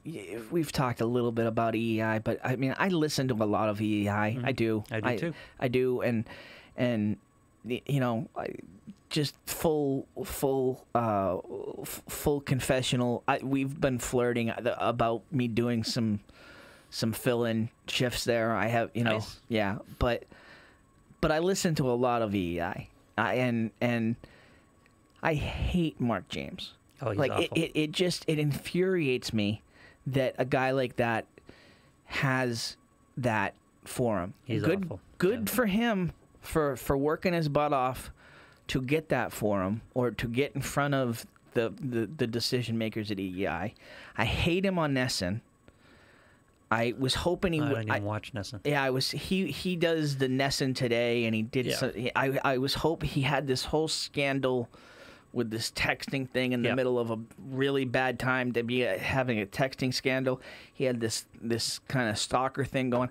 I was praying that got him fired. Yeah. Instead of getting it fired, now he's on EEI, and he's awful, It's unlistenable. unlistenable, and he. But the one thing that I've got to give him credit for is that Brady did not have he did not have a great game. He had a great I'm not willing to make that statement. he had a great game. He was not sharp in the first half. He was not sharp in the third quarter. He made the throws he needed to make. He made the throws that he needed to make late third, fourth quarter when you needed him to. Okay? That throw in between to Edelman, the small window Just throw. fantastic. I mean, come on. Absolutely. Who Yeah. makes that throw? Who makes that Absolutely. throw? But great when you needed him to be. But collectively, that was not a great Tom Brady game. You know, Fair enough. making that throw in like that bum read in the end zone, a couple of bad throw, like they're one. I understand, They're but one call on that interception away from losing the game in terms of D Ford and the offside. So I understand, but it's an AFC Championship game on the road, and Brady led them to a go-ahead score 3 times or twice in the fourth quarter. sure, I'm not sure of the timing. And then he had took the coin flip he- and ran it down their throats. So, again, the judge, the true measure is how you handle your mistakes, and he Yep. just brushed them off, and 3 3rd and 10s in that drive in overtime. oh my gosh, just phenomenal.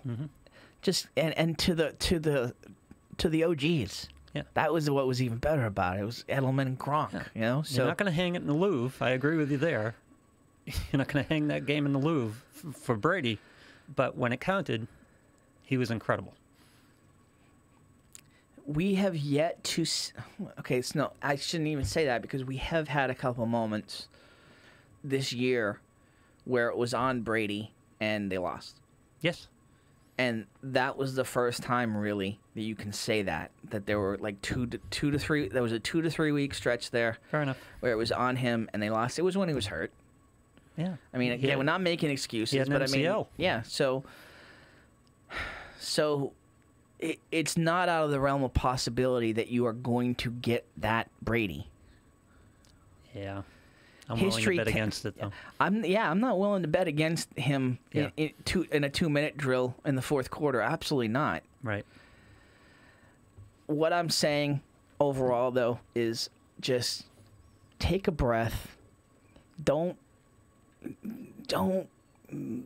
just enjoy it. Yeah. Just I want them enjoy to it let from us. enjoy it. Yeah, I know. want I them know. to keep this rather comfortable and let us enjoy it.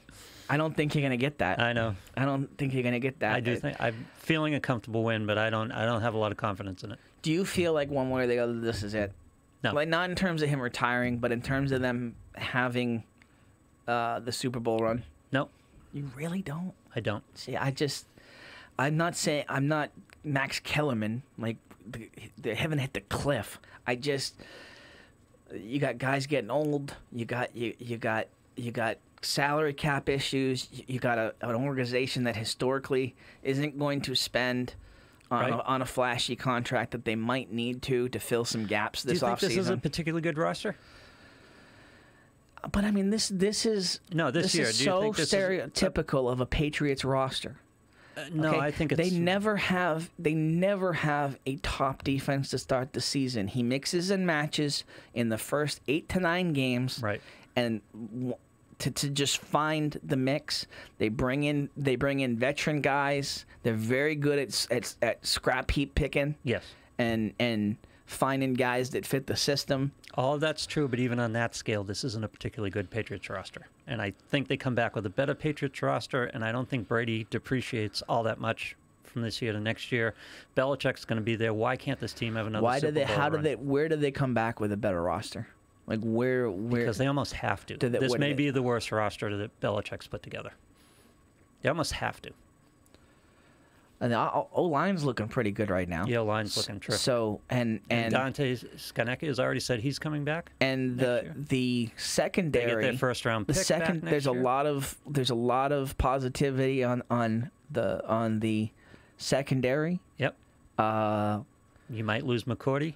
Yeah. But I love McCourty, but I don't think he's irreplaceable. You might lose Flowers. You might lose Flowers. I don't think he's irreplaceable. No. Well, they've shown that Exactly. in terms of linebackers and DNs, and that they're never irreplaceable. Right. I thought Chandler Jones was irreplaceable when they let him go. Yeah. No, I think there's a year, maybe 2 left in this run. I mean, talk to me about Brady at the end of next year. Have you seen the first mock drafts, by the way? No. They all got us taking Murray. Oh, yeah. We'll see. Why not? Why not? So, are I've you just in stopped any? predicting Belichick. I've just stopped predicting. Yeah. Are you in any squares at this point? No, Do, I'm do, not do at you this do that thing? I do occasionally. Yeah. People hit me up. I do politically. Yeah. People, they ask you to go in, you got to go in. I feel right now like the I'm not gonna say the hot girl at prom that goes stag to prom, but I have nowhere to go right now for Super Bowl. Like I'm staying at my house right now. I feel like some of my friends don't invite me because they think I'm going somewhere already. Yeah. And right now I'm not. I don't mind potentially going to my sister's house up in Maine. Yeah. Really don't want to. I'm probably watching this alone, and I'm probably doing it, and I'm thinking I'm doing it for exactly the reason you talked about. I want to enjoy this game. I want to root. I don't want to be self-conscious. I might want to be subconscious. We'll see where we are in the third quarter. But I feel like a jerk when I talk about how I feel with Patriots in the Super Bowl. Because I get too into the game. I don't want to talk about chili recipes. Yep. I don't want to talk about Super Bowl socialize. ads. I don't want to social. I don't want to explain amoeba. I don't want to explain who Tony Romo is to neophytes. Does that make me a bad person? not at all. Yeah, I just like that, and so I think that's why my friends haven't, to a large extent, because they know that I'm pretty clear that I just like to watch it alone. And I love all that stuff when the Patriots aren't involved. I love a good Super Bowl. Oh yeah. Party. I don't have a problem with Absolutely. When I'm all in when the Patriots aren't involved. When I have no skin in the game, absolutely. The one exception to that, and it was a glorious exception, and the video is still online, of me celebrating and was the Atlanta game. I had my whole. It was the first year we were here. Had the whole family at the house. Yep. And we went wild when the worm turned, and it was one of my favorite sports memories. Just period. As a sports fan, as a member of the sports media, just in my entire sports existence is one of my favorite memories. I'm not just because they came back from 20-3, but just being around family for it. I'm not one of these guys who keeps the Super Bowl DVDs, and I'm not one of these guys who watches old games. And I'll watch the Butler interception when it comes up on my feed on Facebook, but I watched the second half of that Atlanta Super Bowl, and I still don't believe it happened. The more I watch it, the less I believe it happened. Do you think that Brian said it? Do you think that the KC game last week was close to the Atlanta game in terms of? Yeah, close but different. Yeah. I mean, because that was a slugfest, and both teams just kept responding. It was terrific football. The comeback, though, I mean, the odds. I mean, that's the thing with Atlanta. Like, there were so many things out of their control that had to happen for them to even have a chance to win that game. There are so many bad decisions that Atlanta had to make to give them enough time of possession to even have enough possessions to come back. And it all happened, and they took advantage of every opportunity. Yeah. Like, that's where I think Brian's absolutely right, that it could never top that. They had to score twice with 2 2-point conversions to get the game into overtime. Yeah. I think of that. Yeah. In a Super Bowl. Now, again, the things that had to happen to keep the Patriots in the game last week in terms of that offside call, which was a legitimate offside call. So shut up, KC fans. Like, this was not the Saints. But this is every football game. Did you see Wilbon, by the way, after the? I've heard it. Yeah. Oh, like, are you serious, dude? Like, I love Wilbon historically, but he could not have been more wrong. And nobody talks about the pick play on the go-ahead touchdown. Oh, the pick! I talk about it. I mean, the pick play was ridiculous. Now, Bill chucking the surface. God, I love that. God, yeah. Oh, yeah. Absolutely. That was so That's fun. a meme. Yeah. Yeah. Just for all the not just for football. All of the surface haters. All of it's like, Sean, nothing will top the Falcons owner being. Oh yeah, that was fantastic too. Let's see Arthur Blank just slowly kind of retreat. Yep. In off Like off Homer the front. into the hedges and that other meme. Yeah. It's great. Good point, Sean. Very good point.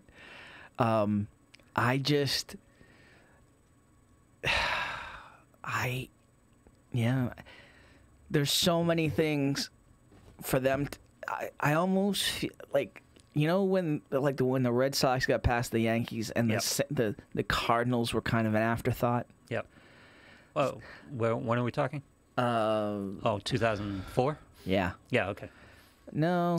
Thought you were Cardinals were talking about the Yankees 2007. this time around. Cardinals were Rockies who were was 2007. it? Cardinals were 2004, Yes, right? I believe. Yeah. Yes. So I'm talking about 2004. I might have them reversed. That No, was such it was 2004. that was such a historic win and such a moment that I almost felt we couldn't be stopped. Like, I feel like them beating the Chiefs, like the Rams are not going to be the ones to stop us. Yeah, the Chiefs were going to be. The Chiefs had all the makings of. You would think, but the Eagles shouldn't have either. No. Yeah. No, but And by the way, neither should the Giants. let's just not talk about the Giants. Yeah. I mean, listen, you talk about everything having to go one way. I mean, the two situations with the Giants. Those were tough losses. Especially the second one. In the history of the game. Yeah. Now, and we survived what I believe are the two most craziest big game moments in NFL history. We didn't survive the Tyree. Right. Okay. We survived was it Baldwin who made that crazy catch on the ground? I can't come up with his name. Is it Locke? Tyler Locke? Locke. Yeah. Lockett. Lockett. Yeah. Tyler Lockett. I mean, Yep. I was just absolutely like dreams crushed. Could be worse. Like though. they're You could 2 be a yards Saints from fan. it. Huh? Could be a Saints fan. And they suffered Minnesota the last year. And I'm this telling you, man, interference call this like I'm so tired of they have to fix this. And I said it right after I was on Facebook. I don't have skin in the game I'm not a Saints fan, but I'm a fan of the right thing happening and that was such an egregious non-call. Yeah, I don't understand it. And against the home team, against the home team, and you think of how much has to go in as a team, how many lives are on the line, how much effort has been put in as a team. there will so Rams fans, this does not. I'm sorry, it's not the same thing. You lost the game. Like, you can talk about Spygate all you want, but you lost that game, which is mythical. Right, exactly. Yeah. But this is not the same situation. Like the Saints on the field, that's a win. If the call is made, they have a first down, they run 3 plays to kill the Rams timeouts, run it down to 2 seconds, and kick a 25-yard field goal. Right. I mean, things can happen, but that's a win. Of course, things can happen. Well, we saw it with the Bears, the miracle with Minneapolis. We saw it with Miami. Yeah, things happen, but you had a 99.8% chance of winning that game at that point. Yeah, and so for everything that a team puts into getting to that point and earning that moment, to have it taken away by a blown call and the lack of ability to review it. Yep. These people that say these games will become 5 hours if you review. No, they won't. There are things that still in this game need to be reviewable. Yep. In those sort of situations, you need to have, like, they review it. If you're using the same methodology that you use in saying that you want to get every touchdown call right. Right. You want to get every game-changing call right. Right. And unfortunately, the review process, for me, I have problems with the review process because it forces us to officiate the game in slow motion, a very fast game in slow motion. This was the catch call. You know, we're trying to officiate the catch call in super slow motion when that's not the way it should be done. But the whole replay system was designed for this exact play. Yeah. Because This was an egregiously blown call. Yeah. One of the officials had his hand on the flag, and I don't understand why he didn't pull it. Well, and is it just a choke? And they said afterwards that the guy had it on his hand, and then he's looking at another official who might have waved it off. Yeah. Who said don't. I don't know. Sean, absolutely. So in terms of skin in the game, yes, I would have rather seen the Saints. I would have. By the way, I like the Saints. Yeah. I like Peyton and I like Breeze. Absolutely. I would have liked to see Breeze Brady in a Super Bowl. I do think that the Rams are the better matchup for us.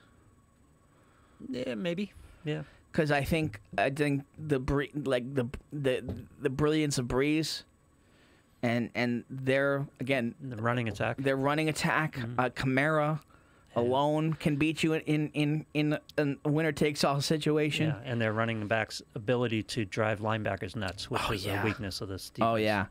So I am actually happier to see the Rams from a matchup perspective, but you never like to see a game. No. And by the way, will the Rams suffer this for decades like the Patriots suffer the Tuck rule, which, by the way, was the right call of an existing rule? Brady's entire legacy is in question because of the Tuck rule. So I think if the Rams win the Super Bowl, they will. Yeah. I do. You do? I do. You have different... So I think part of the reason that they've suffered it, like the Patriots still suffered, is because they've become this dynasty now. Yeah. And many people on that Tuck rule side say if that hadn't gone their way, dynasty never happens. Never happens. Yeah. No.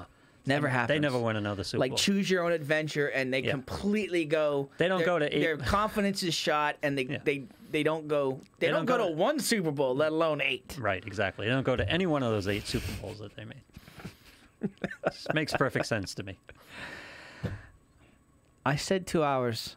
And by the way, I blame Woodson you. hit him in Actually, the head, I blame you. I'm sorry. Like I said, 2 hours. We were pretty good on 2 hours, and you just kept talking, Lou. I know. That's what I do. I did. Listen. Whether this is my part of my real tape for EEI. I did want to get some sports talk on the mic. So, Well, good. Take me along with you. Hey, You know why Mark let's James do is it. on the air at EI and why you and I aren't? He knocks on the door. It's the entire difference. What do you mean? He asks. Well, absolutely. He goes, puts a tape in and asks. Who asks? Like that's been my problem. Just behind the curtain, it's tough to get to those guys. Like I've tried to get to Chris Curtis a bunch of times before this. I know Mike Mutnansky. Mike and I did a show together in Concord. In God, when was it? Might have put it in for you. 2004.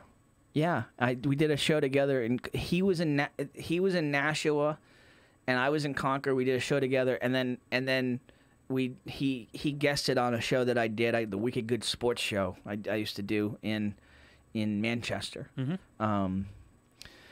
So I know Mike. It's been a while.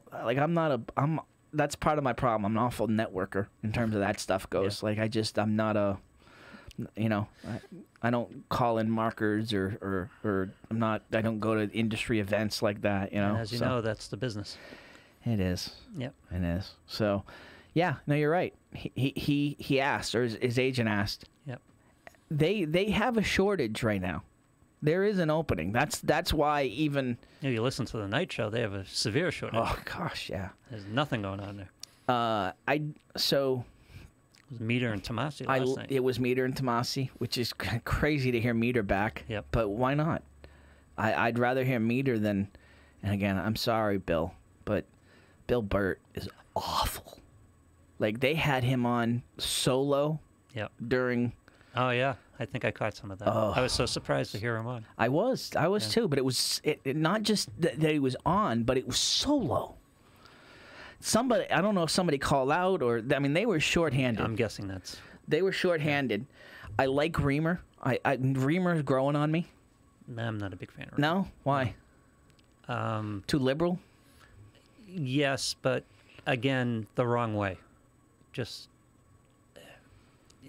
the arguments aren't right. Yeah. You can be liberal if you have a good argument, but the arguments aren't right. Tomasi's good when he talks sports. Reamer is surprisingly well studied for a 25-year-old. Like he knows his history. Like if he doesn't know his history, he knows enough to Google stuff and have stuff written down to bring up points that makes him sound like he knows history. He doesn't argue like a well-studied individual. What in terms of what? His arguments are abrupt and short and mostly ad hominem. He's just a racist, or Trump is just whatever word you want to use for him. You never argue the actual issue. You just start attacking the people who disagree with you. Yeah. So I don't like him in the mix on I don't like him in the Mutt and Callahan mix. Yeah. Rich mentioned Jermaine Wiggins, Wiggy. I actually have enjoyed him, just in terms of that mix of Mutt and Callahan. He's been a nice part of that. In terms of a third, I think he's got serious momentum in being the third there now. In the past I've been a fan of Callahan's, and I've been a fan of Callahan. And I've been a fan of Ordway's in the past. But the guys on the station right now that I like the most are Lou, Fourier, and Keefe. Yep. I like Rich Keefe. Me too. I really like his style. Same here. Yep. Same here. Because he makes it. This is entertaining, and he stays on topic, but still makes it entertaining. Dale Arnold is like the Big Bang Theory on TBS for me. Okay, I gotta hear how you link Dale those two Arnold is together. comfort food for me right now. Oh, okay. I've been listening to him for a while. It was like Tangway was for me for a while. He's from Maine. I've always loved that about him. I've heard him on the air for decades now. So he's like comfort food. Like Keefe is the one that actually has legitimate a lot of Dale's points I don't really agree with.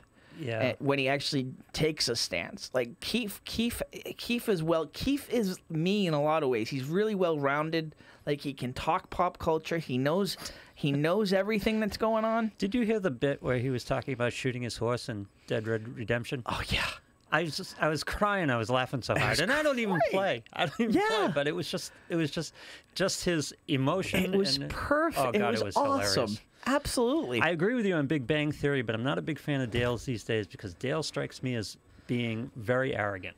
In other words, if you disagree with him or someone on the text line disagrees with him, you're an idiot. Yes. There's no discussion. Plus, and that's what I was saying. That's what I was saying in terms of that he is monotonous, but he's comfort food in that the monotony is almost comfort food for me when it comes to Dale. That's why I like Keefe. I think he is a good. Yeah. I didn't like Dale and Holly. You didn't like? I kind of like. I liked Holly, but I didn't like the two of them together. Yep. So, Reamer is actually pretty. Have you listened to him at night? At night, occasionally, yeah, when I'm driving. He's actually pretty good at night. He's actually pretty good. I just there's so few guys on like you said like Ordway. The whole act. It's done. Yep. Like I thought he got screwed when he got fired the first time. Yeah, he did. But that doesn't necessarily make me want him back in drive time. Yep. And I think quite honestly, Dale and Keefe got screwed. I think so too. And they didn't have a chance to get a full read of how people thought. Foray is just likable. Lou's good and likable. Yes. Yeah. Yeah. It's where? How do we get here in terms of Patriots? Oh yeah, you and I doing a show. Oh yeah. So getting in the door, like you said, you got to have the right person to ask. Yeah. And I've struck out getting to the door a few times here. So but you get more contacts. You should just keep going at it. I should. Yeah. Yeah, I agree. I will. Like it's almost happened like 2 or 3 times. Yep. Where I thought it was nailed down that I was going to do a fill-in spot, and it didn't happen. So we'll see. You know John Mallory? Oh yeah. Yeah, him and I talk about this all the time. About what? We should really just start knocking on some doors. Right? John and I have always wanted to do a show. Oh yeah. Yeah. God. And John's fantastic. I don't understand. Like John used to do. Yep. EEI a lot, didn't he? No, I don't think he did EEI. No? No. I don't know. Not that I'm aware of. I could be wrong. John's into a lot of stuff. Maybe I have him confused with Tomasi. Yeah. Yeah. All right. Yeah. Yeah. No, it is. It's like I'd listen to you two. For sure. Tangway, Rich LaRochelle Tangway. God, that was ridiculous too. What? Tangway. Just Tangway in general? Just awful. I did like in Kirk and Callahan when they'd have Tangway on and they would do the music, like they would try to like he would they'd play, they'd try to make him hit the post, you know, in terms of that was pretty. Now we've only got a couple minutes left here before we run out of time here. Yeah, I'm interested in your take on Minahan in general because you can't argue with the ratings, although we'll see the books on Mutt and Callahan here. You can't argue with the ratings, but I never saw the attraction. It was like watching a car wreck, a mental car wreck. And it was that way all the time, not just when he was struggling. He's a mental car wreck. Yes. So I should say emotional. You know, Mental's I'm torn with him. Yeah. Okay, because before he was honest about what was going on and went on leave. Right. That guy, I didn't like. I didn't really. Yeah. I thought he was just. I honestly thought that he was a Howard Stern wannabe. It was a shtick. Yeah. Yeah. Like it was a shtick, and it was. Even despite his struggles, it was a shtick. Oh yeah, no, it's me against the world, and you know, love me, and I'm the greatest. All my opinions are always the greatest. Yep. I'm the reason the station is amazing. Constantly going after the program director. Yeah. I mean that's all right out of the Stern And playbook. I'm not a big fan of the in-house fighting that reigned EEI at that time because, frankly, It's I still don't want to going hear on. it. I'm not interested in you guys. It's still going on. I'm not and- interested in whether you like each other. or Yeah, not. I do like when they bag on James because I agree with it. There you go. That's kind of fun. But when you constantly have the two sides, so when Minahan came out and said he was going through what he's going through, I thought that was an incredibly brave thing to do. Yeah. And so Oh, but wait a second. And we're really running out of time. Yeah. You and I, you're on radio enough, you bare your soul. You've said some things on the radio. You've given up the some last things. time I was on the air, I've done it too. Yeah. It's just the nature of the beast. You're on, and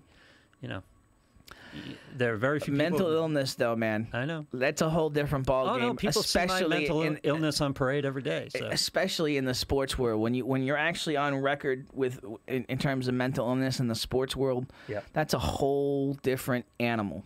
Like there is a machine in place to squash you down in the sports world when you are on record with that stuff. So that's why I give him somewhat credit. And you got promoted to a national podcast. I think the podcast is going to be awful. Yeah. I'm rooting for him. I agree. But at the same time, I like Mutt. He's come along. Yeah, he's come along. I enjoy all the eccentricities that come with Mutt. All of the horse racing and all the callers that call in to bust on him. I enjoy that. Like, he brings a lot to the table. He's multifaceted. So. All right, we got to go before we get booted. Yeah, I'm multifaceted too. Yes, you are. All right. Hey, great show. Appreciate all the feedback in the comments. I wish you would call. I understand why people don't want to be calling with all this police mess, but catch us on demand throughout the week. LoopWeekly.com on the Loop Weekly Facebook page. And we will be back at you next week with another edition of Looped In Live. Have a great week. Go Patriots.